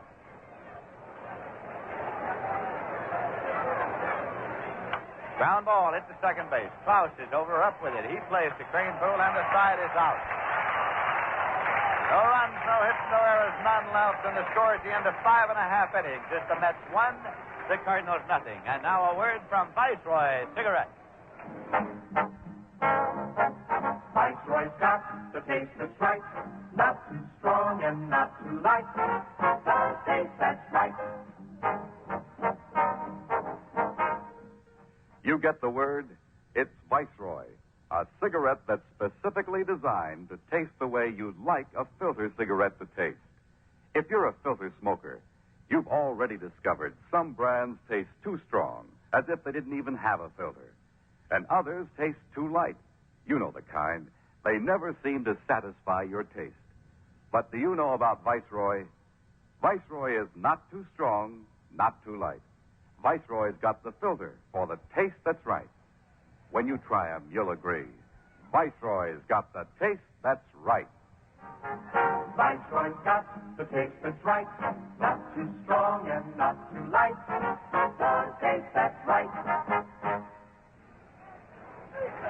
We're going to the bottom of the sixth. Before we do, we pause for station identification. This is the New York Mets Baseball Network. And this is WGY, the General Electric station in Schenectady, 810 on your dial.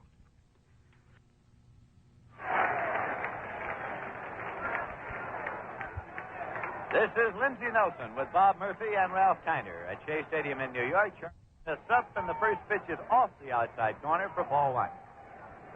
Charlie Smith batting number 2 in the batting order.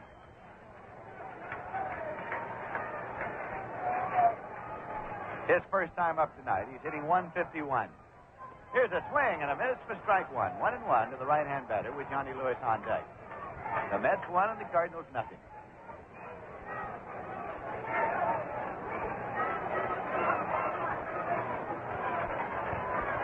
Bob Gibson with the 1-1 to...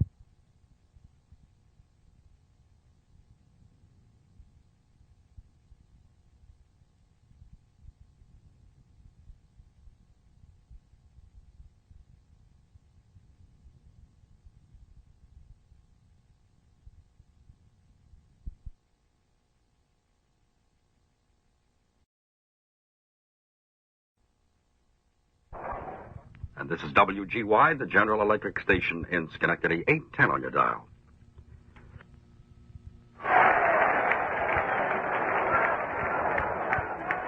This is Lindsey Nelson with Bob Murphy and Ralph Kiner at Shea Stadium in New York. Charlie Smith's up, and the first pitch is off the outside corner for ball one.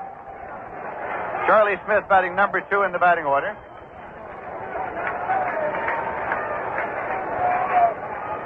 His first time up tonight. He's hitting 151.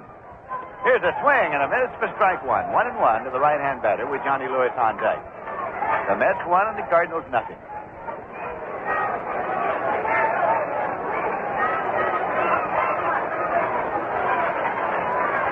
Bob Gibson with the 1-1 delivery. Swung on in on the ground to short. Taken deep by Grote. Long throw, and he beat it for a base hit.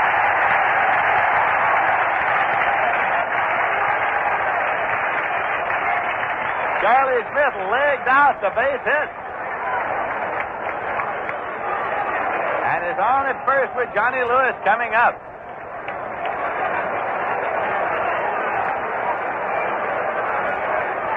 Lewis has grounded out and flied out so far.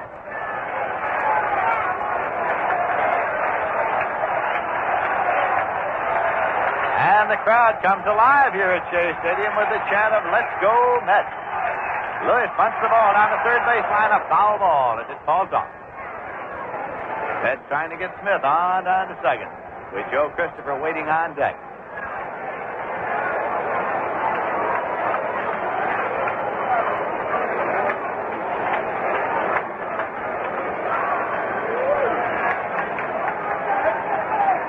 Mets now have 5 hits off Gibson. under set. And the pitch to Johnny Lewis. It swung on and missed for strike two.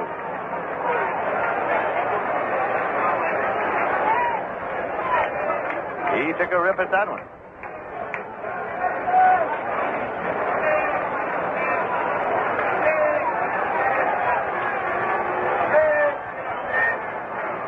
And the two-strike delivery is lined in the right field for a base hit. Shannon comes up with it. Smith holds at second as the throw goes to second, and Lewis is on at first with a line shot to right. And the Mets have runners at first and second. Now nobody out, and Joe Christopher coming up.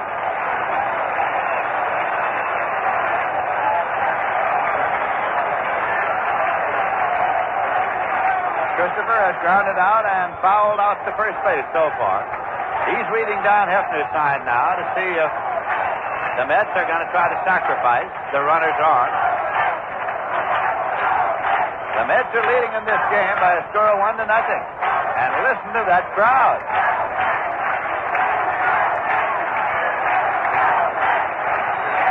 Bill White at first base, expecting the bunt, is way in on the edge of the grass, and Ken Boyer's in the cutout at third.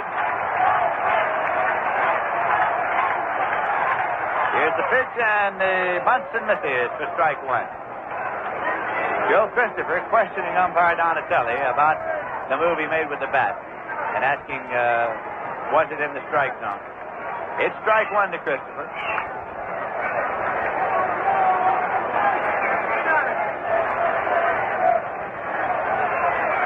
Cranepool is waiting on deck. White still in on the edge of the grass at first. Here is the pitch, and it's low for a ball, so the count goes 1-1.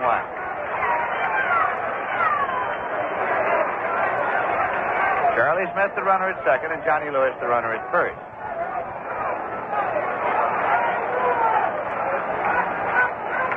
Gibson reading McCarver's sign. Runners lead first and second. The 1-1 pitch. He bunts it down the third base line. He makes Boyer feel it. You have to go to first. Gagliano takes the throw. Sacrifice moves the runners up, and the play goes 5-4. Charlie Smith moves to third. Johnny Lewis to second, and left-hand batter Ed Cranepool is coming up.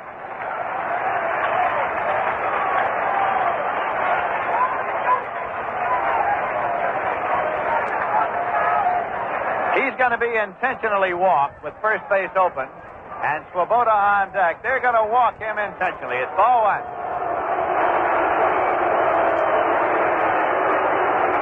An intentional pass with first base open. All two to Cranepool. Ron Swoboda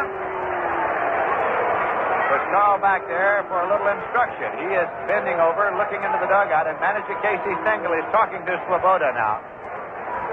As ball four, and Cranepool goes to first. The bases are loaded with one man out. Now, Swoboda's been up twice, and the young fella has been struck out both times by hard-throwing Bob Gibson. But here he comes for another shot.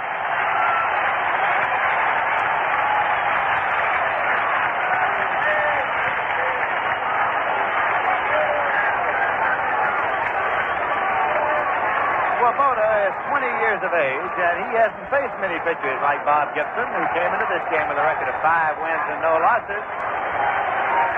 So let's see how he makes out this time. Here is the pitch. Swung on and missed. He gets that bat around there just in a hurry. He took the short, chopping stroke. It's strike one. McMillan is on deck. Max 2 for 2. Fastball right in there for a call, strike two. Gibson just bearing down and trying to overpower Ron Swoboda. Lots of motion, and the pitch is high and tight. 1-2. Charlie Smith at third, Johnny Lewis at second, Ed Cranepool at first. The 1-2 pitch. Missed, blown away. So it's 2-2 now to Swoboda.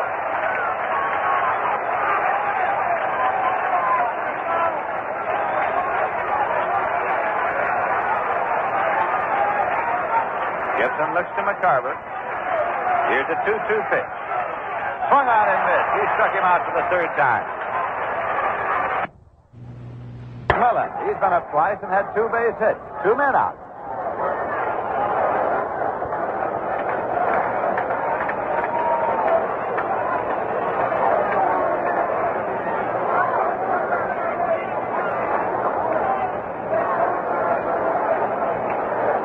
Gibson has struck out 4 men in this game. He has struck Swoboda out 3 times and Klaus once.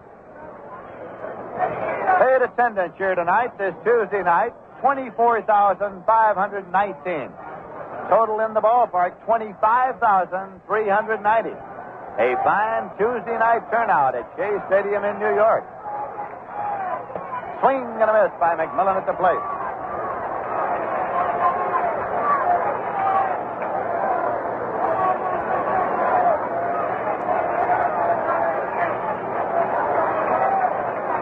Runners leading at first, second, and third. The strike one delivery, swung on and missed for strike 2.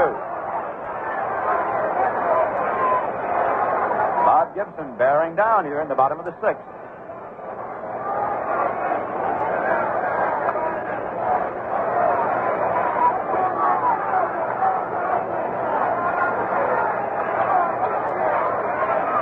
Gibson starts the motion, the 2-strike delivery, swung on and landed to right field for a base hit. Charlie Smith scores. Johnny Lewis comes on to score. Cranepool is at third. And he is being held up. And McMillan is at second with a double. 2 runs batted in. It is the Mets 3 and the Cardinals nothing.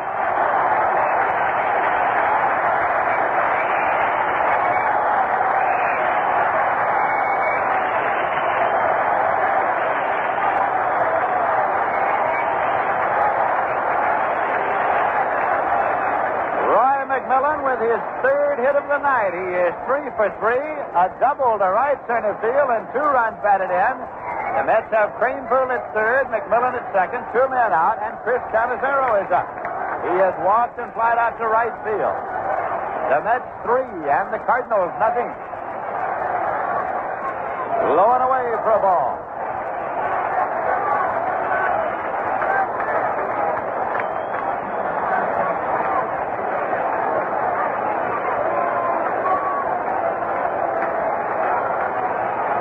Gibson with the pitch. Swung on and fouled off for strike 1. It's 1-1. There is no action as yet in the Cardinal bullpen. The Mets have 3 runs on 7 hits.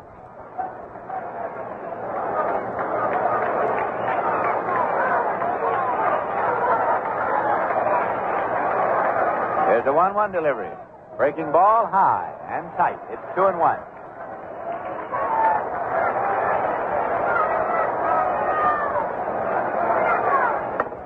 Well, the old-timers say when you have a man who throws as hard as Gibson, all you got to do is just get some wood on that ball, and that's what McMillan's been doing tonight. And he's gone 3 for 3. 2-1 pitch. In there for a call strike. It's 2-2 to Canizero. Warren Spahn is waiting on deck.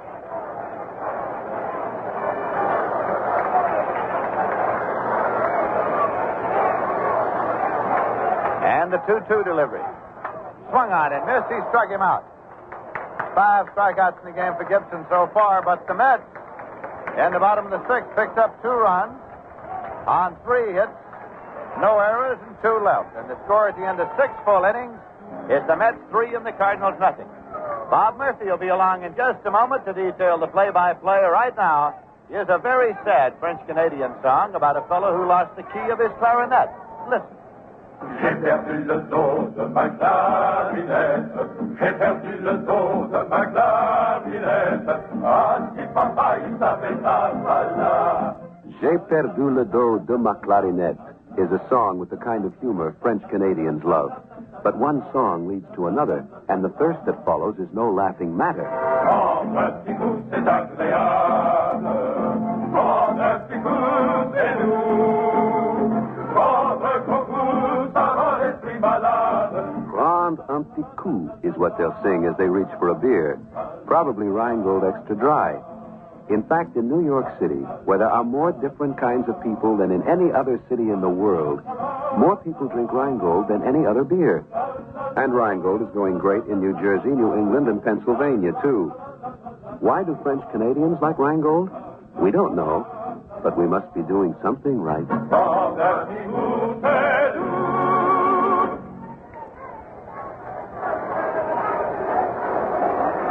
Now the seventh inning here at Shea Stadium, and Mike Shannon, the right fielder, will be up against Warren Spahn.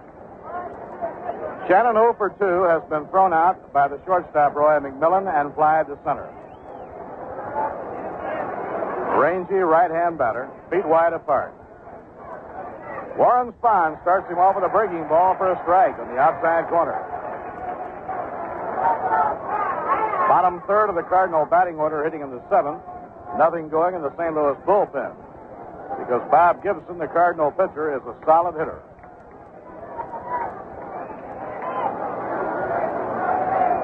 Now Spahn into his windup. Down comes his pitch. Outside and high. 1 ball, 1 strike.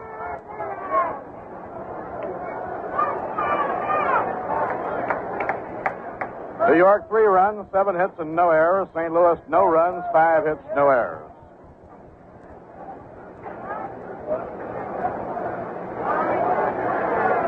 Now the 1-1 delivery. Spiked foul down the third base line, no play. Day game tomorrow at 2 p.m. Jack Fisher pitching against Kurt Simmons.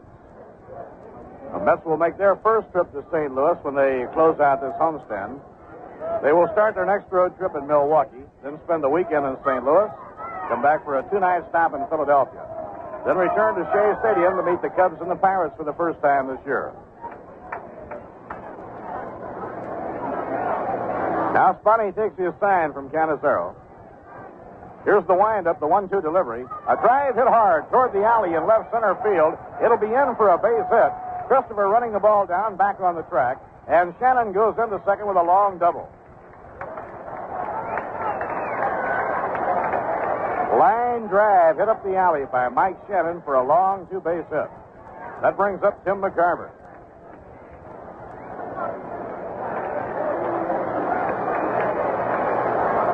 Tim McCarver has lined out to center and singled to right. 1 hit and 2 times at bat. Now Casey has right-hander Gary Kroll working in the New York Mets bullpen.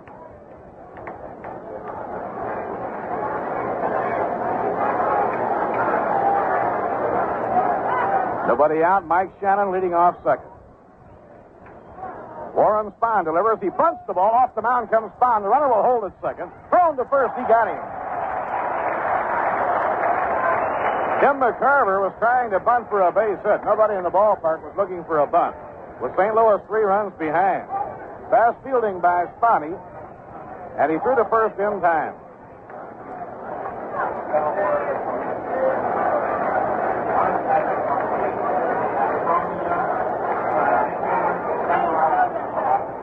We are getting the report on Ron Hunt now. We'll wait until we have the complete report to pass it along, but we can tell you now the news is not good. Now the pitch to Gibson, a swing and a miss, strike 1. Ron Hunt suffered the shoulder injury in a collision with Bill Gagliano. There are many medical words, but you describe it as a separation in the left shoulder. And Ron will undergo surgery tomorrow. So it's been a costly blow for the New York Mets. Pitch to Bob Gibson, 1 ball and 1 strike. Ron Hunt, the Mets all-star second baseman, suffered a shoulder separation in the collision with Bill Gagliano. Ron will be operated on tomorrow. Dr. Peter Lamont, the Mets team physician, will not venture an estimate as to how long Ron will be out until after the operation. So it's a real jolt for the New York Mets. 1 ball, 1 strike on Bob Gibson. Now the pitch by Spahn. Strike, a screwball in the outside corner.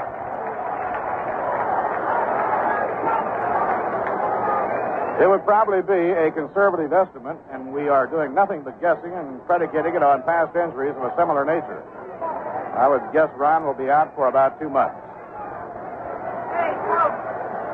1-2 delivery, a looping fly ball to short center. In comes Ron Swoboda. He's under it, and he makes the catch. Shannon holding on at second base, 2 men down. So Spahn, mighty tough in the clutch. Gibson was 2 for 2 as he came up, and Spahn gets him on a fly ball to short center. Now the hitter is Phil Gagliano, and the crowd's riding Gagliano a little bit as a result of his collision with Ron Hunt. And then a interference was called and a run denied the St. Louis Cardinals. Gagliano certainly did not do it deliberately. Now the pitch on the way. Line drive, a base hit by Gagliano. Rounding third is Shannon. He'll come down the line to score. The play goes into second, and it's a 3-1 ball game. Bill Gagliano singling to left, scoring Mike Shannon. As a matter of fact, when Gagliano collided with Ron Hunt, the batter was Lou Brock, one of the fastest men in baseball. And that was just about the only way on that ground ball that the Cardinals could not have scored a run.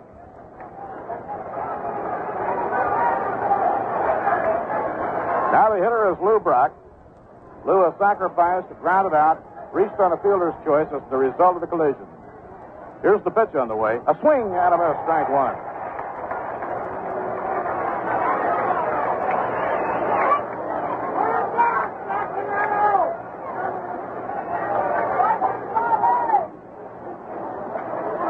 Mets 3 and the Cardinals 1. We're at the top of the 7th inning. Now Spahn has his sign from Chris. Gagliano leading off first base. And the pitch on the way is inside. He has to step back a stride. 1 ball, 1 strike.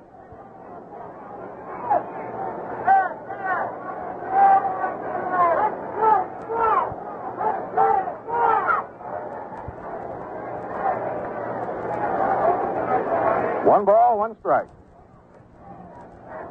Now the pitch on the way. A drive hit deep to right center field. This one is up and going. It is gone. A home run to tie the ball game.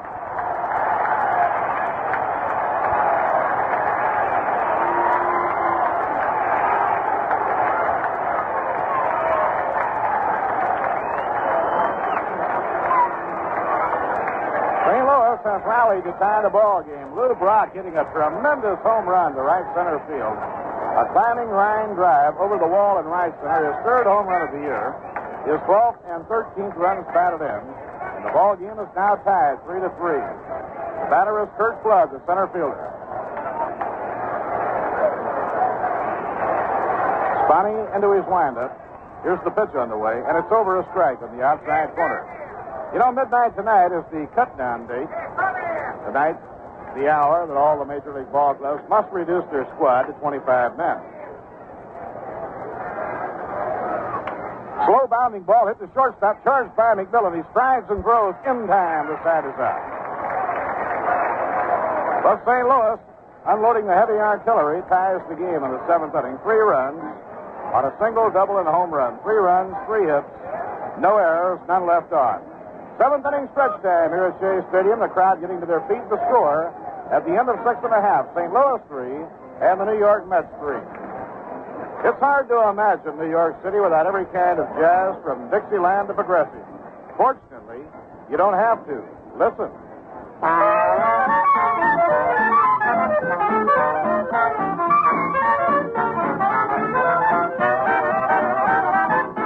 That's Backstreet Rag, a uniquely American sound. It came up the Mississippi out of New Orleans with the Negro jazzmen who played it to the world. But they didn't stop with Dixieland and the blues.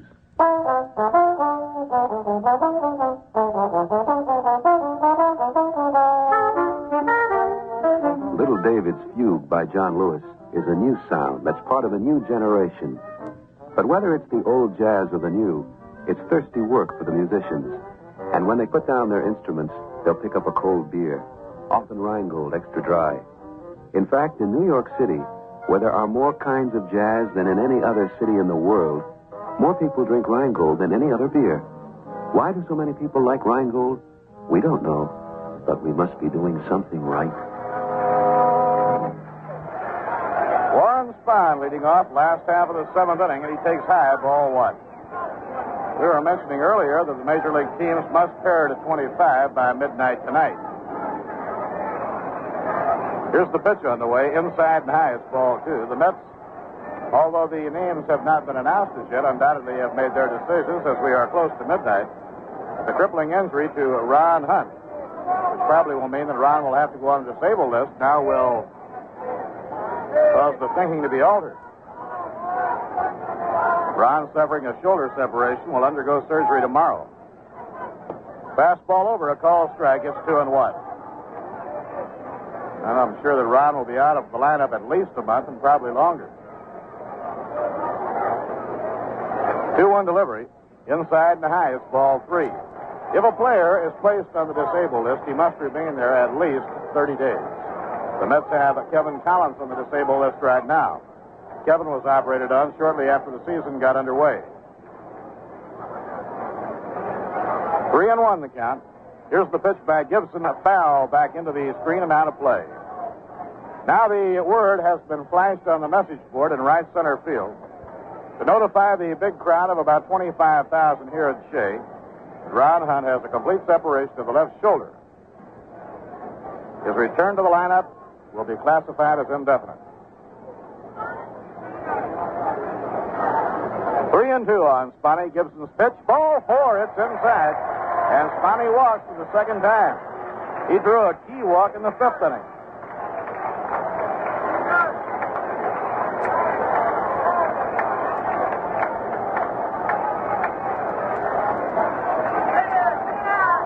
Bob Gibson now has walked 4, struck out 5, allowed 3 runs, given up 7 hits.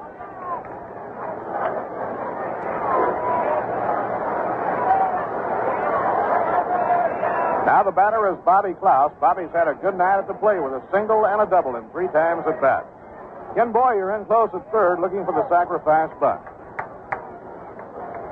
He's around to bunt. Doesn't offer. It's over. Strike 1.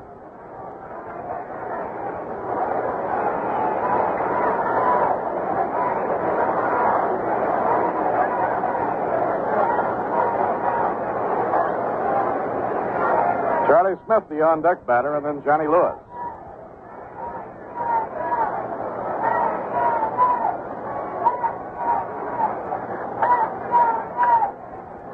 Now the stretch. A pitch out, nothing was on. 1 ball, 1 strike on Bobby Klaus. So this certainly has been a hard luck year for one of the scrappiest players in the game, Ron Hunt. Ron was idled in spring training due to an injury to his right hand and had just gotten back in. A swing and a miss on a curve. 1 ball and 2 strikes.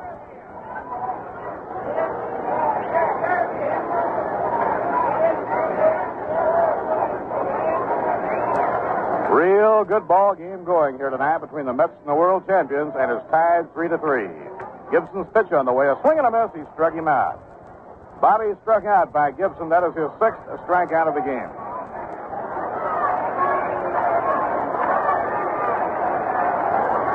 Now Charlie Smith coming up. Charlie beat out an infield hit to shortstop. His only time at bat in the 6th inning.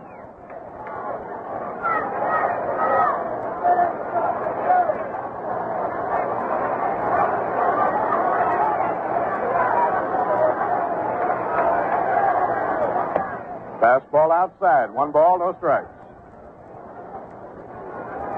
Charlie with good power. The Cardinal outfield rather deep and around toward left. The wind tonight has been from left across toward right. Curve is foul tipped.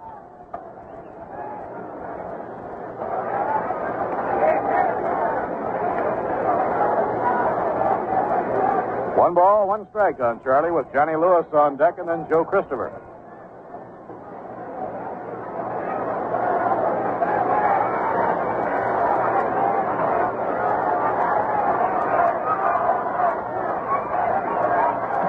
Fastball, a strike on the outside corner. Now 1-2 on Charlie Smith.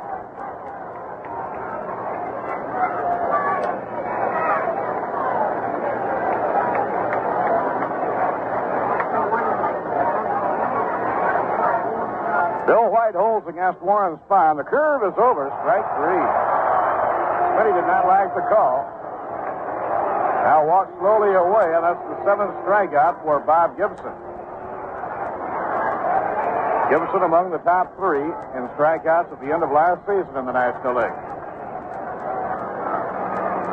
Bob Veal of the Pirates with 250 won the strikeout championship. Gibson in 2nd place was only 5 behind him. Now Johnny Lewis up. Johnny has 1 for 3. And Gibson steps off holding Spahn. Spahn has really had a workout tonight.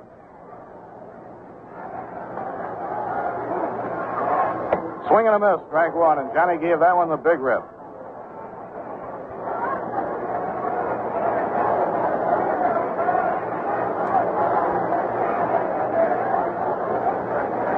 Now, Bob Gibson in the stop position delivers to Johnny Lewis a breaking ball outside. 1 ball and 1 strike on Lewis. Johnny hit a line single into right field and later scored a run in the 6th inning. Prior to that, he flied deep to left and grounded out to second.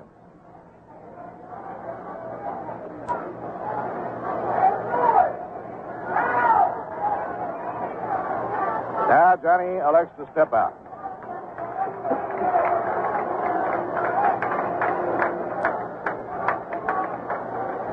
Warren Spahn grabs his lead off first. Here's the pitch to Lewis, a changeup. The off-speed pitch is down low, and the count goes to 2-1.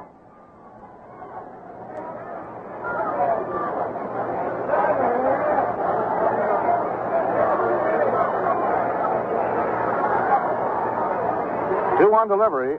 Too high on a breaking ball. It goes to 3-1.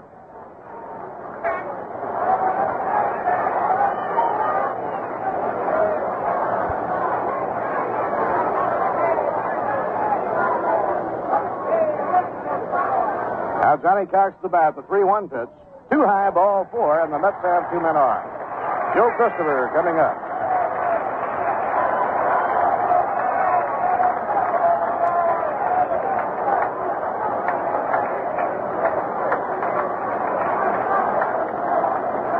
Walks given up by Bob Gibson. Now there are runners on first and second, 2 men away, and the batter is Joe Christopher. Joe helped to build 2 runs with a beautiful sacrifice bunt in the last inning. He bunted down the third baseline, advancing Charlie Smith and Johnny Lewis into scoring position. And later, Roy McMillan doubled both men home. Now the pitch to Joe. Ground ball hammered to shortstop. Grote is up with it. Fires to second. Forced play on Lewis. The side is out.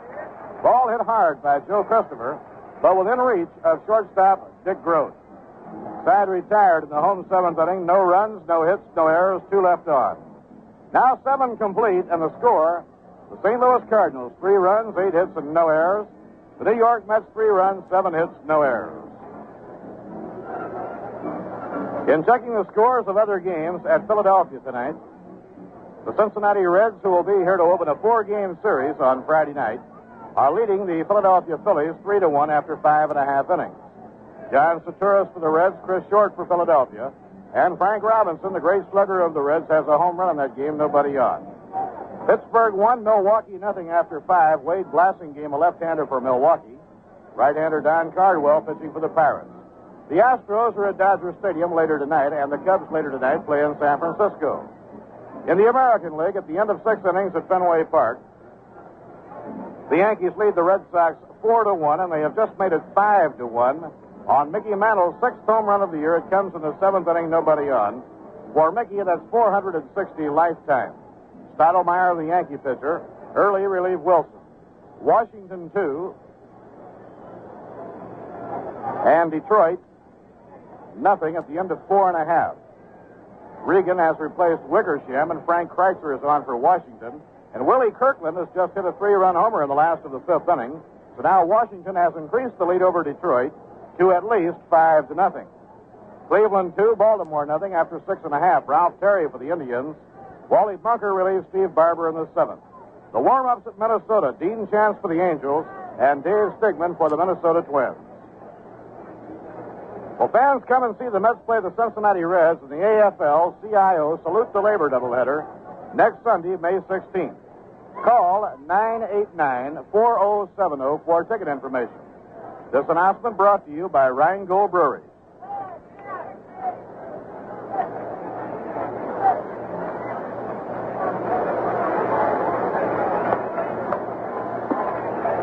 Kenny Boyer up against Warren Spahn in the 8th inning, and the screwball is outside, 1 ball and no strikes. Boyer has been struck out, fly to center, and reached on a walk, nothing for 2.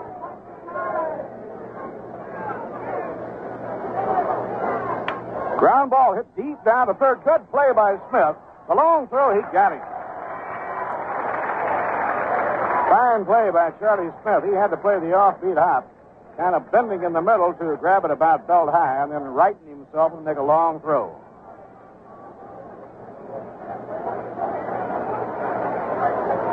One away, nobody on in this tie battle. We're in the 8th inning, and the hitter is Dick Grote. Grote has popped to second, fly deep to center, and hit into a key double play. Now the pitch by Spahn. Just a little bit under the knees. 1 ball and no strikes. Ball game now in the closing stages, and both managers, Red Shea and East and Casey Stengel, have their bullpens working. Ball 2-0. Knuckleball veteran Barney Schultz is warming up for St. Louis. In the bullpen for the New York Mets, Dennis Ryvant and Carl Willie. Carl Willie and Tug McGraw divided the pitching duties in the game against the Cadets at West Point yesterday. The Mets winning 8-0. And that, too, was a costly day because the grand old professor, Casey Stengel, suffered a broken wrist. And he'll have his right wrist in a cast from his thumb up to his elbow for probably 5 or 6 weeks.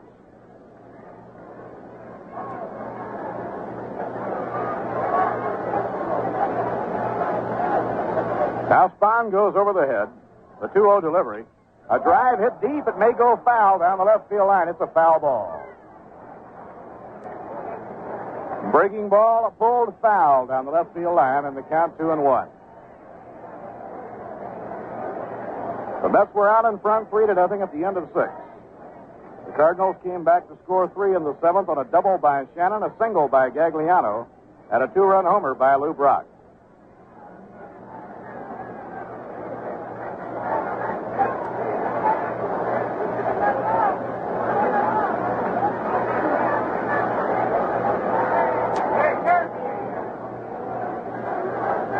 One out and nobody on. 2-1 delivery. It's over at the knees for a strike. 2 balls and 2 strikes. Spahn has won 2 and lost 2. Both of his victories on the West Coast were 1-run wins. Outside, the screwball just missing, and the count goes full 3-2.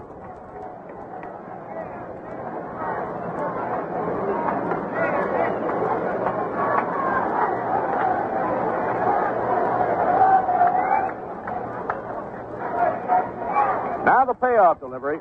Line down the right field line, and it's a fair ball. Going into the corner now for an extra base hit. Lewis pursuing it. Grote is around second. He's flying toward third. There'll be no play. Slides in with a triple. Line shot hit down the right field line by right-hand batter Dick Grote. He's a right field hitting expert. And now the Cardinals have the potential lead run on third with 1 man out. And the ever-dangerous Bill White coming on to hit. That ball hit right on the right field line.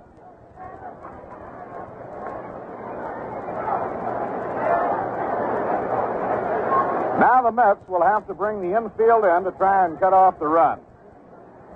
The game tied 3-3, and Bill White is the batter. We're in the 8th inning.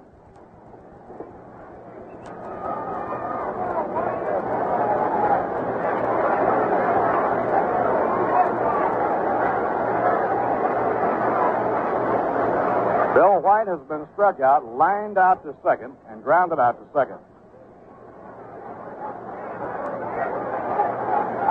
The infield camped tight on the edge of the infield grass.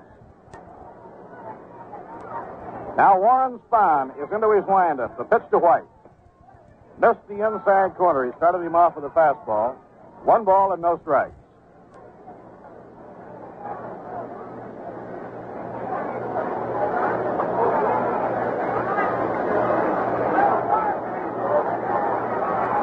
Outfield rather deep and around to right, but the infield pulled in with the runner on third, 1 down.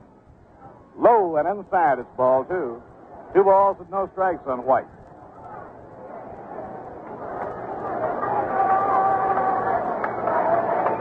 Bill had a slow start last year, and then he hit a ton from the All-Star break to the end of the year to help the Cardinals to the championship.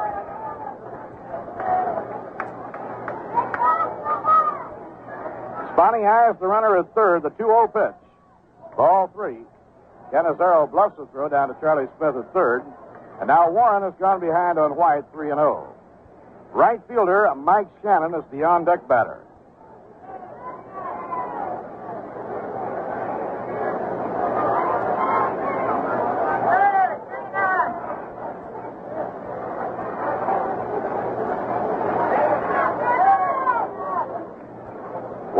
Bobby's windup, 3-0 delivery, ball 4, and he walks White on 4 pitches.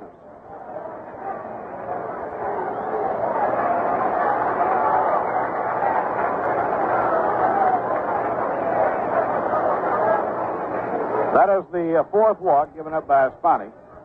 Now the Mets will play the infield halfway and hope for a shot at the double play that could press the button on the escape hatch. Shannon, a very fast man, not an easy man to double up. He's a pull hitter. The infield and the outfield play him around to left with the infield set halfway. Now the stretch. The pitch to Shannon. Low and outside, ball 1. Spahn will be trying to make him hit the breaking ball, looking for that grounder.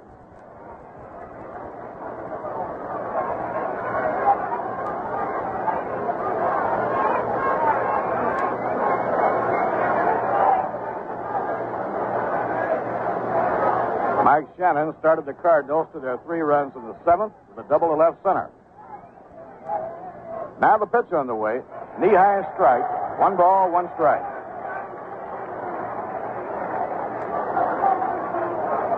Dick Grote is on third base. Bill White on first, 1 man out. Bobby Klaus shaded towards second. Against Shannon, the pull hitter, and Roy McMillan playing a stride over toward the hole on the left side of the diamond.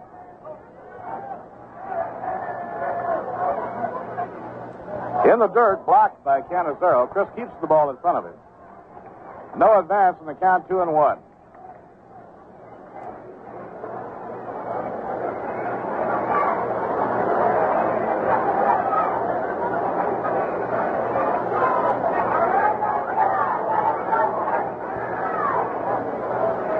Mighty crucial moment right here for the New York Mets.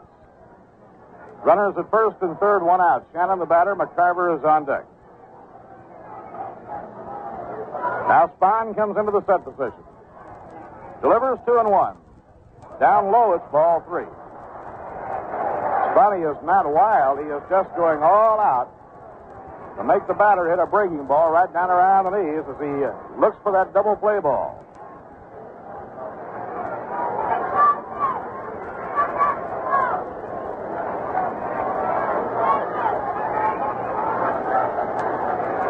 Now it's 3-1 on Shannon. The runners take a lead. 3-1 pitch. Ball 4, that loads them up. The bases are loaded, and Tim McCarver is coming up. 5 walks in the game tonight by Spahn, and that is an unusual number of walks for him in a ball game.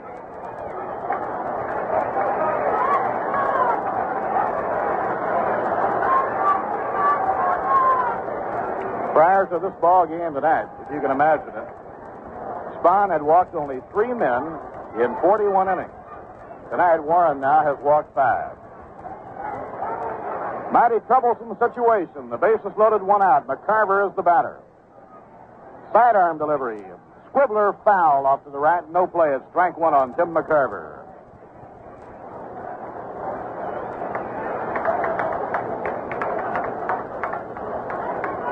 Dick Grote is on third. Bill White on second. Mike Shannon on first.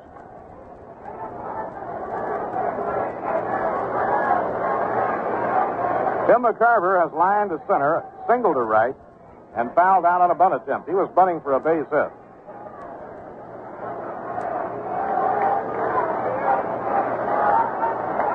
Now Spahn looks the runner Grote back to third. Down comes his pitch. A slow ground ball on the right side of the diamond. The only play will be at first, a run scores. Ball was not hit sharply enough to give the Mets a chance for a double play to bail out of it. So Grote comes in to score. The Cardinals are out in front 4-3. Tim McCarver is thrown out by Bobby Klaus. So Spahn got the batter to do what he wanted him to do, hit the ball in the ground, but it was not hit hard enough to give the Mets a shot at the double play. A run batted in for Tim McCarver. And a dangerous hitter, the Cardinal pitcher, Bob Gibson, is up. He has 2 for 3. Runners on second and third. Swing and a miss, strike 1.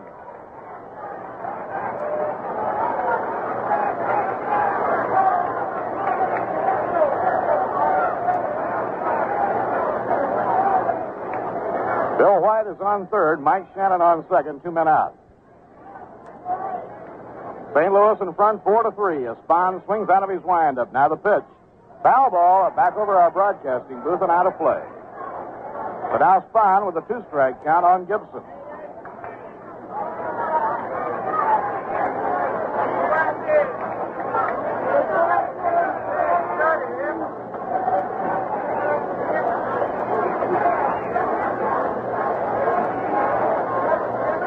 Spahn trying to work out of it.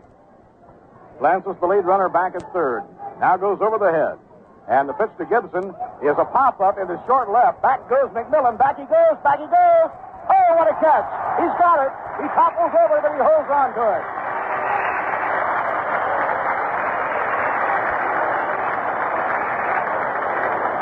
Somersaulting catch by Roy McMillan on the bid for a Texas League base hit. A pop fly into short left field, almost beyond the reach of Roy. And after a long run, he lunged, he grabbed, he somersaulted, he held on to it, and the side is out. 1 run, 1 hit. That was a triple by Dick Grote with 1 man out. No errors and 2 left on. And the score at the end of 7.5 innings, the St. Louis Cardinals 4 and the New York Mets 3. And now it's time for another unusual fact from the Viceroy Hall of Records. You know the way managers shuffle their lineups in modern baseball, here's a record we think will stand for a long, long time. When Connie Mack was managing the Philadelphia A's, they played 2 complete World Series using only 9 men in each ball game. Not even a relief pitcher. Connie went with his best, and he needed no substitutes. And in the Filter Cigarette League, you'll never want a substitute for Viceroy. Because Viceroy is specifically designed to taste the way you'd like a filter cigarette to taste. Not too strong like some brands that taste as if they didn't have a filter. And not too light like some others. You know the kind. They just don't seem to satisfy your taste. But when you line up a Viceroy, you get the filter cigarette that's not too strong, not too light. Viceroy's got the filter for the taste that's right. Viceroy's got the taste that's right. Not too strong and not too light. The taste that's right. Eddie Cranebowl leading off the last of the 8th inning, hits one off the bat handle, a blooping drive into short left for a base hit. That ball landed just about where the one McMillan caught to retire the Cardinals. The one hit by Cranebowl did not have any height to it. It was kind of a soft line drive. So Eddie Cranebowl is on, nobody out. The batter is Ron Swoboda. This has been by far and away the toughest night for young Ron. He's been up 3 times and been struck out 3. He tries to bunt and misses, strike 1.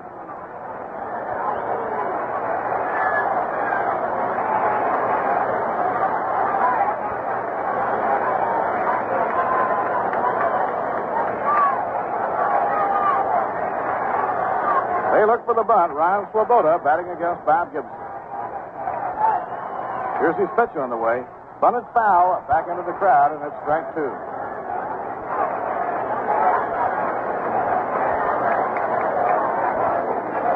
The Redbirds 4 and the Mets 3, last of the 8th inning. Eddie Cranebowl on first with a leadoff single.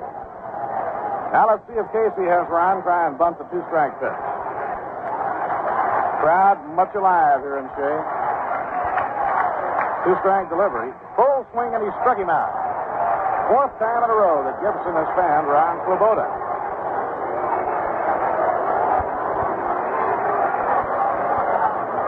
That is the 8th strikeout for Bob Gibson. Now Jesse Gonder is coming out, and Jesse is going to hit for Roy McMillan. So we have a conference at the mound, and while we do, we may be a little late, but we'll pause for station identification. This is the New York Mets Baseball Network. You're tuned to WGY 810 on your dial, Schenectady, New York, your New York Mets station. Time is now 14 past 10 o'clock, and it's 58 degrees.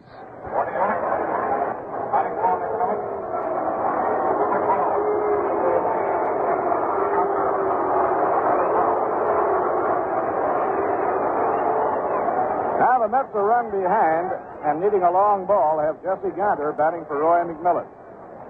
Mack had 3 for 3 and had driven 2 runs in, but it's percentage baseball against a fireballing right-hander. And so Casey has Jesse Gander, who can hit one out of a ballpark, stepping in against Gibson. Barney Schultz and Ron Taylor are warming up for St. Louis. Denny Ryban for the Mets. Curve is low. 1 ball and no strikes.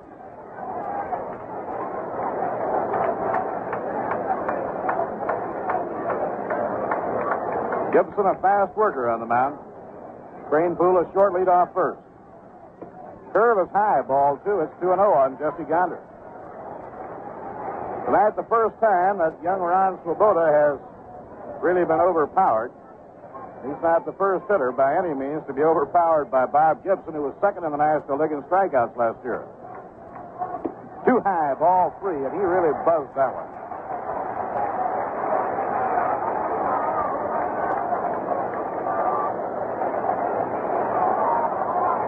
Jim Hickman coming out on deck to hit for Chris Canizero. Now let's see how the Mets play. It is 3-0 on Jesse Gander. The Mets are 1 behind. Now the pitch. Down the middle, he was taking, and the count is 3-1.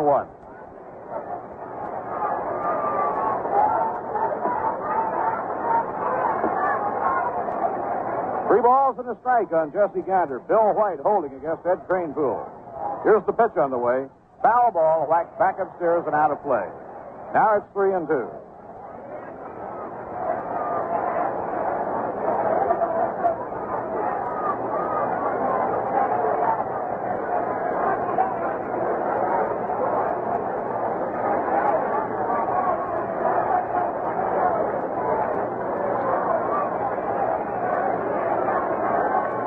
On Jesse Gander.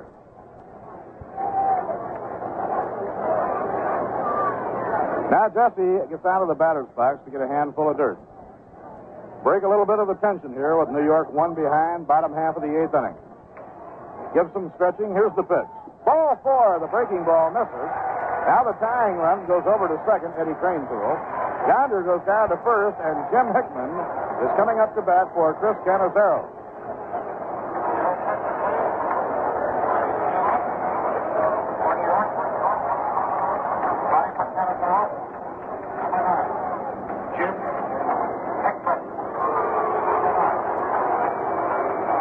Billy Cowan is coming in the ballgame as a runner for Eddie Cranepool.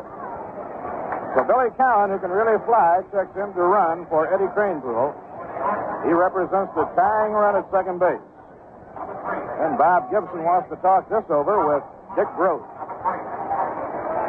Danny Murtaugh always said when he was managing the Pirates that having Dick Gross on the field was like having a manager on the diamond. Jim Hickman is batting for Chris Canizero. This has been a ball game in which Gibson has had great stuff, but he has had to battle his control. He has walked 6, but has struck out 8 men. Mets trailing 4-3. Runners on first and second, 1 out. Gibson a flamethrower. Hickman a good fastball hitter. Now the pitch on the way. Grounded foul in behind Don Hefner on the lines at third.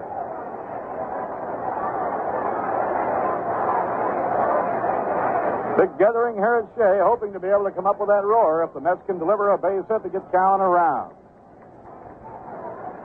Cowan turned in one of the finest individual performances in helping the Mets to win the second ball game on Sunday the Mets fans have ever seen. He made a remarkable catch to save the ball game. He also, as a pinch hitter, doubled home a run, and it was a key run.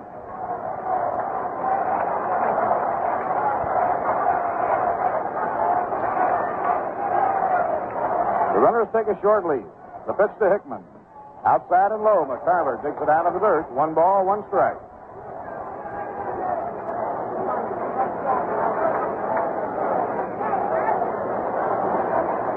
Warren Spahn kneeling in the on-deck circle. Mets will have a revised lineup of the 9th inning. Fastball over a blazer, and the count 1 ball and 2 strikes.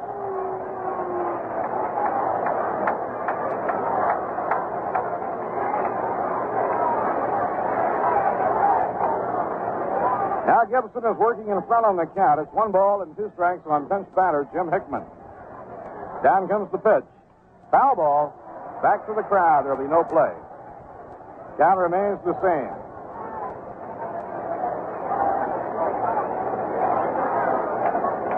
Well, it seems the Mets have had just one exciting one-run ball game right after another.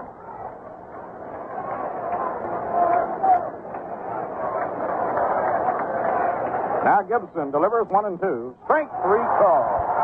Hickman is caught looking at a fastball on the outside corner. That's the 9th strikeout in the ball game. And Danny Napoleon now is coming out to hit for Warren Spahn. Gibson has his 9th strikeout. Danny Napoleon, the first-year player from Trenton, New Jersey, is coming out to hit against Gibson. The Cardinals gather at the mound because they have never seen Danny Napoleon in a regular season ball game. They did see him during the spring. Mets and Cardinals played 5 games in the area of St. Petersburg.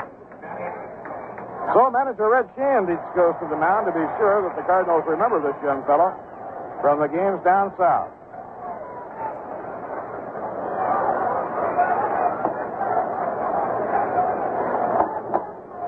Casey now sending up his 3rd straight pinch hitter. And Red Shea is motioning to Shannon, the right fielder, and he wants him to play him a little more toward right center.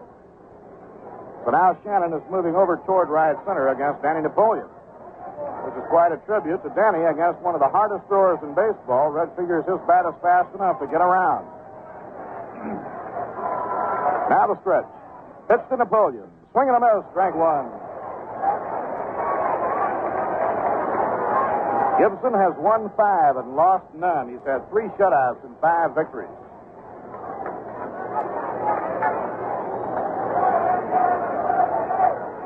Here's the pitch on the way.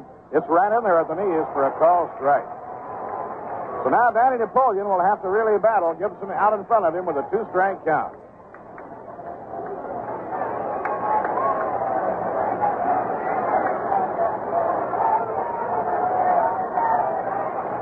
Mets have played 25 games, 11 of their 25 decided by 1 run. Foul ball wafted back up toward the mezzanine section. No play. The count remains strike 2 on Danny Napoleon.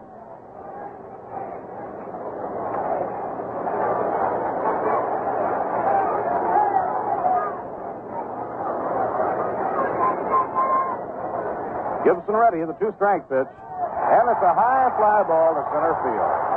Center fielder Kurt Flood is under it. He taps the glove and puts it away. The side is out. Well, Napoleon flies to center after falling behind on a 2-strike pitch, and the side is out in the 8th inning. No runs, 1 hit, no errors, 2 left on. At the end of 8 innings, the score, the St. Louis Cardinals 4 and the New York Mets 3. Day game tomorrow between New York and St. Louis with Jack Fisher pitching against Kurt Simmons. Thursday, an open date. Friday night, the Reds are here starting a 4-game weekend series. Tickets on sale at the advanced sale window here at Shea Stadium, in Midtown Manhattan, in the Long Island Railroad waiting room at Penn Station, at Grand Central Terminal at the foot of the 42nd Street and Vanderbilt Avenue ramp. The Mets also have tickets available and on sale at Macy's, in the Walt Whitman Shopping Center in Huntington. And reservations for box and reserve seats can be made at all Howard Clothes stores in the greater New York area.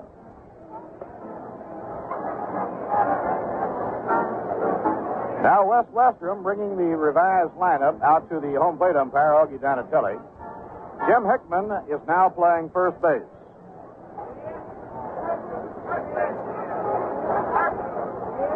Catcher has not appeared as yet. Bobby Klaus remains at second. Charlie Smith will now be playing short. Danny Napoleon will be at third. Denny Rybat is coming on to pitch, and Jesse Gander will be behind the plate. So it's a completely revised infield for the New York Mets as we go to the 9th inning.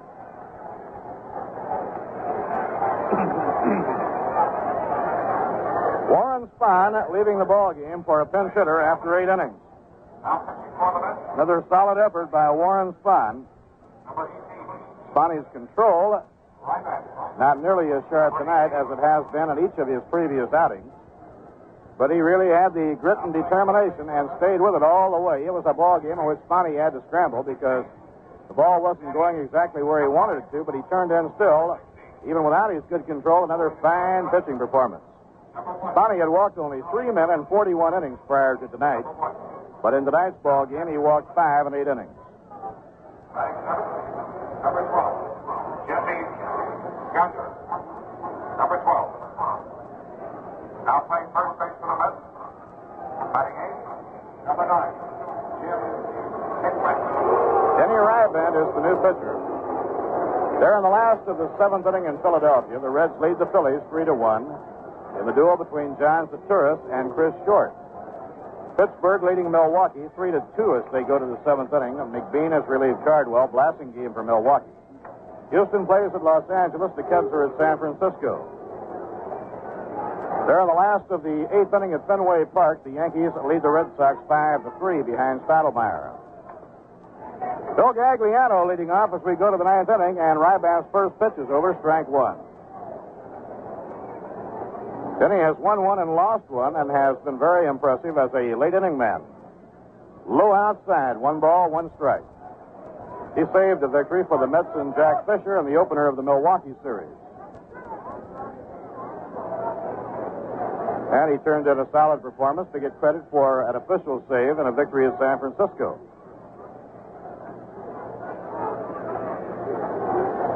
Gagliano had one of the big hits for the Cardinals in the 7th inning. It's over for a call strike. 1 ball and 2 strikes. Washington leads Detroit 5-0 after 5.5 behind Frank Kreitzer.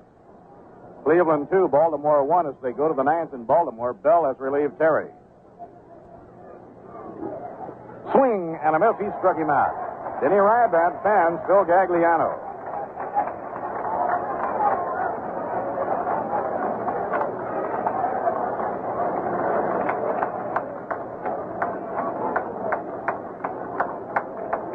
One out and nobody on, and that brings up Lou Brock.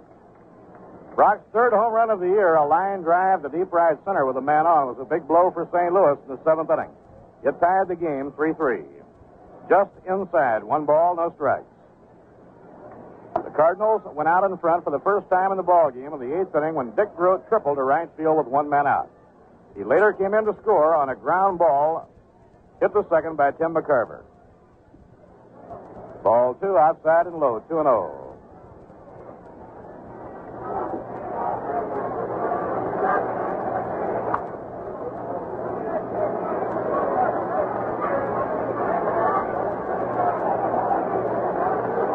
Ryaband into his windup. Down comes his pitch. A grounder hit hard down to first. Grabbed by Hickman. He takes it himself.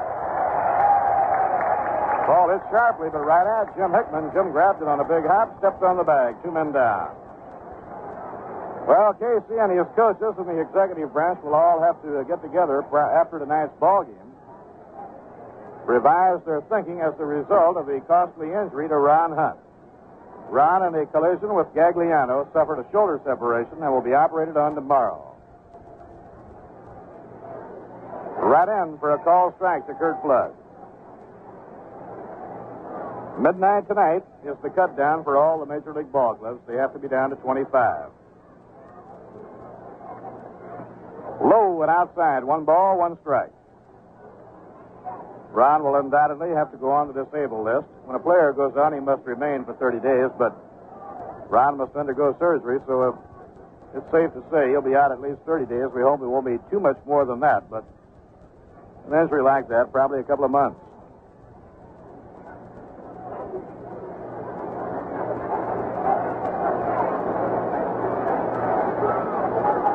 One ball, 1 strike on Kurt Flood. Kurt has 1 for 3. Ryaband's 1-1 delivery. Under the knees, 2 balls and a strike.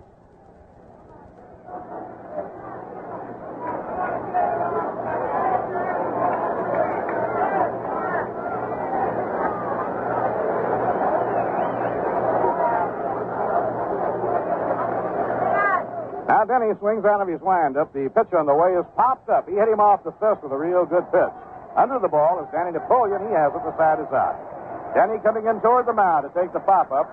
And Denny Ryaband gets the Redbirds. 1, 2, 3. No runs, no hits, no errors, and none left on. And we'll be going to the bottom of the ninth. New York a run behind. At the end of 8.5, it's the Cardinals 4 and the Mets 3.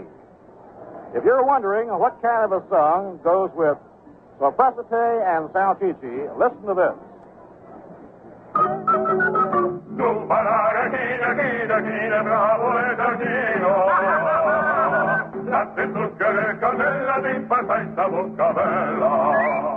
facete mamita is sure to be sung when Italian Americans get together, and spicy pizza rustica will be served. The inevitable result is a fiery thirst. Osteria numero uno. Bonzi va, come se non c'è nessuno. Bonzi va, sempre birra noi berremo. E il coro canteremo. La mia meglio, la mia meglio, no. This song brings on the beer, probably Rheingold. In New York City, where there are more Italians than in Naples, more people drink Rheingold Extra Dry than any other beer. And Rheingold is going great in New Jersey, New England, and Pennsylvania, too. Why do Italian Americans like Rheingold? We don't know, but we must be doing something right.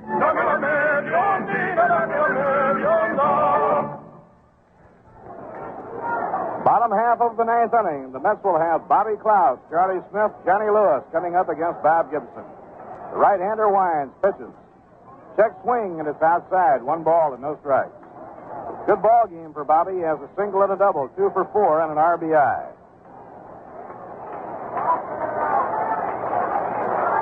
Mets have 3 runs, 8 hits off Gibson.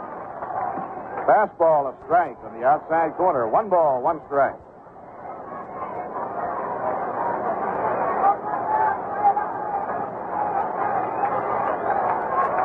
One delivery. Foul ball back into the screen. Now it's 1-2. Dal Maxville is now playing second. He relieves. Phil Gagliano has a defensive move on the part of Red Shandeep.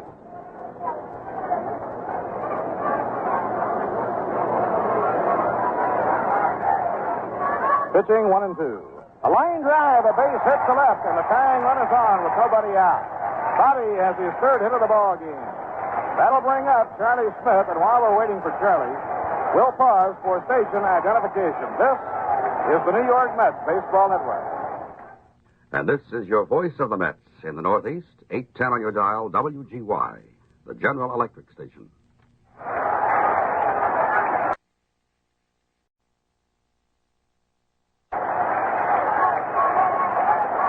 Bob Murphy with Lindsey Nelson and Ralph Kiner. The Mets have the tying run on. Nobody out. Charlie Smith is up. Boyer in close, looking for the bunt. Now the pitch. Bunted back toward the mound. Gibson up with it. And the play goes to first base in time. He started to go to second. And at the last moment, he held his arm up in midair. He was almost turning it loose. And then decided to go to first base and not take the chance. So now the Mets will have Johnny Lewis and Joe Christopher to try and get that tying run home.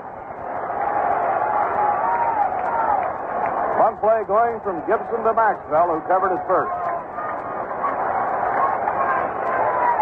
Johnny Lewis has 1 hit, a single, and 3 times at bat. Has drawn a walk.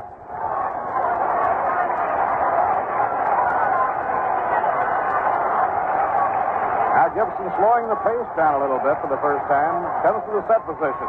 Delivers a high foul fly hit down the right field line. There'll be no play. Don Hefner on the coaching lines at third thought that Gibson had balked on the play.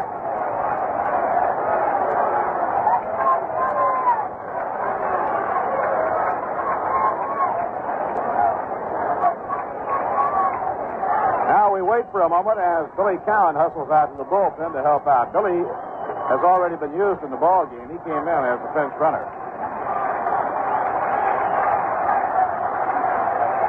Hawk Taylor and Yogi Berra, all that remains of the bench for the New York Mets.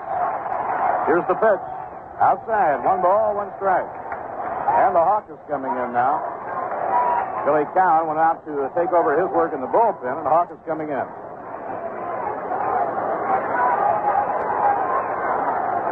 Denny Ryban has Cranepool's spot in the batting order. A ground ball hit toward the middle, racing for the straight. He comes up, throws, not in time. Runners on first and third.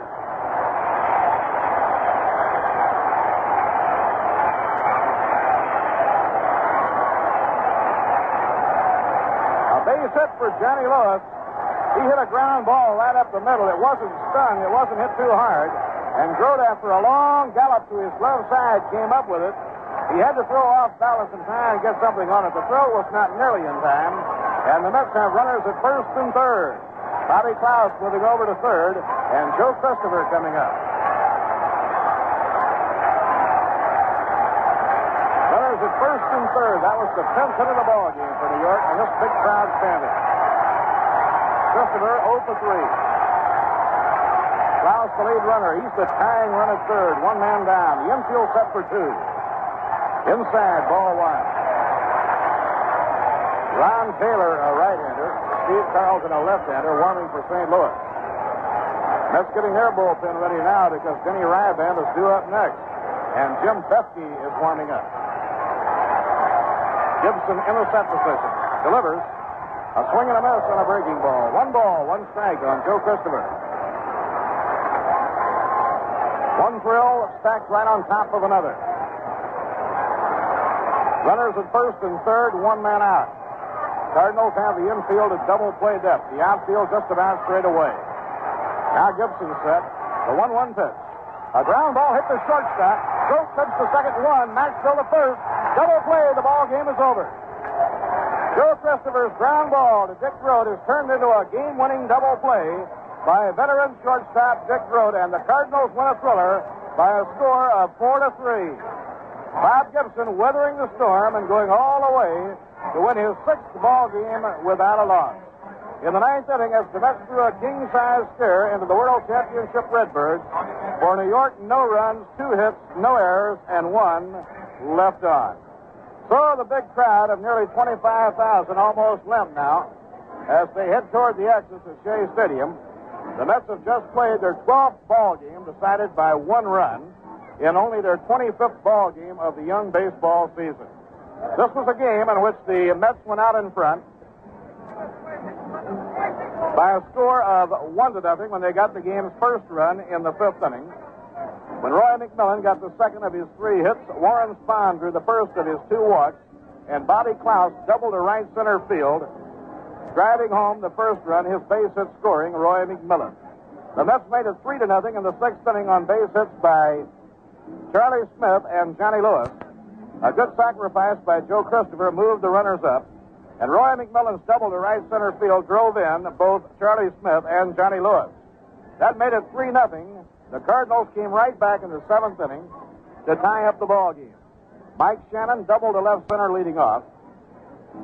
Phil Gagliano singled to left, scoring Mike Shannon, and Lou Brock hit his 3rd home run of the year, a drive to right center, scoring 2 runs to tie the game 3-3.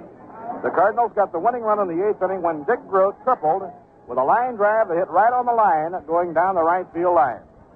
He came in to score on a slow hit ground ball on the right side of the diamond by Tim McCarver. McCarver was thrown out. The ball was not hit sharp enough to give the Mets a chance to go for 2 and get out of the inning. And so the Redbirds win a real thriller with Bob Gibson going all the way to win his 6th game of the year without a setback. The losing pitcher, and he pitched well once again in a real thriller, Warren Spahn. Spahn has been in one-run decision right after another. So Warren now has won 2 while losing 3. The line score, St. Louis, 4 runs, 9 hits, no errors. They left 8. For the New York Mets, 3 runs. There were 10 hits, no errors, and the Mets had 9 left on. Batting stars for the St. Louis Cardinals.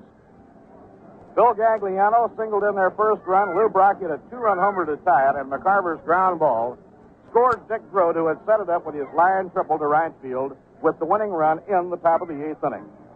Tomorrow, game time, 2 o'clock here at Shea Stadium. For the Mets, Jack Fisher on the mound. For the St. Louis Cardinals, it will be Curt Simmons. For those of you who may have joined us late, this could be, and has been, a very costly victory for the New York Mets. For in the 5th inning of the ball game, with Phil Gagliano racing from first towards second and Ron Hunt racing in to field a ground ball hit by Lou Brock, Gagliano and Hunt collided, and Ron suffered a separation of the left shoulder, will undergo surgery tomorrow. That means that Ron will undoubtedly and unfortunately be out of the lineup probably for about 2 months. It also means the Mets must revise their thinking insofar as reducing their squad to 25 men, which is required of all Major League ball clubs by midnight tonight. So that's the story on the ball game. The final score, once again, the St. Louis Cardinals 4 and the New York Mets 3. Tonight's game was brought to you by Rheingold, New York City's largest selling beer. And what a remarkable thing that is. In New York, a city of so many different people with different tastes, one beer has become the favorite, Rheingold Extra Dry. Now, we don't know why so many people like our beer, but we must be doing something right, and we'll keep right on doing it. Tonight's game is also brought to you by Viceroy. Not too strong, not too light. Viceroy has got the filter for the taste that's right. In old baseball land, there are no fans so grand as our Mets fans. When we play other teams, oh, what blood-curdling screams, that's our Mets fans. But when Mets fans shout, Go! What they mean, we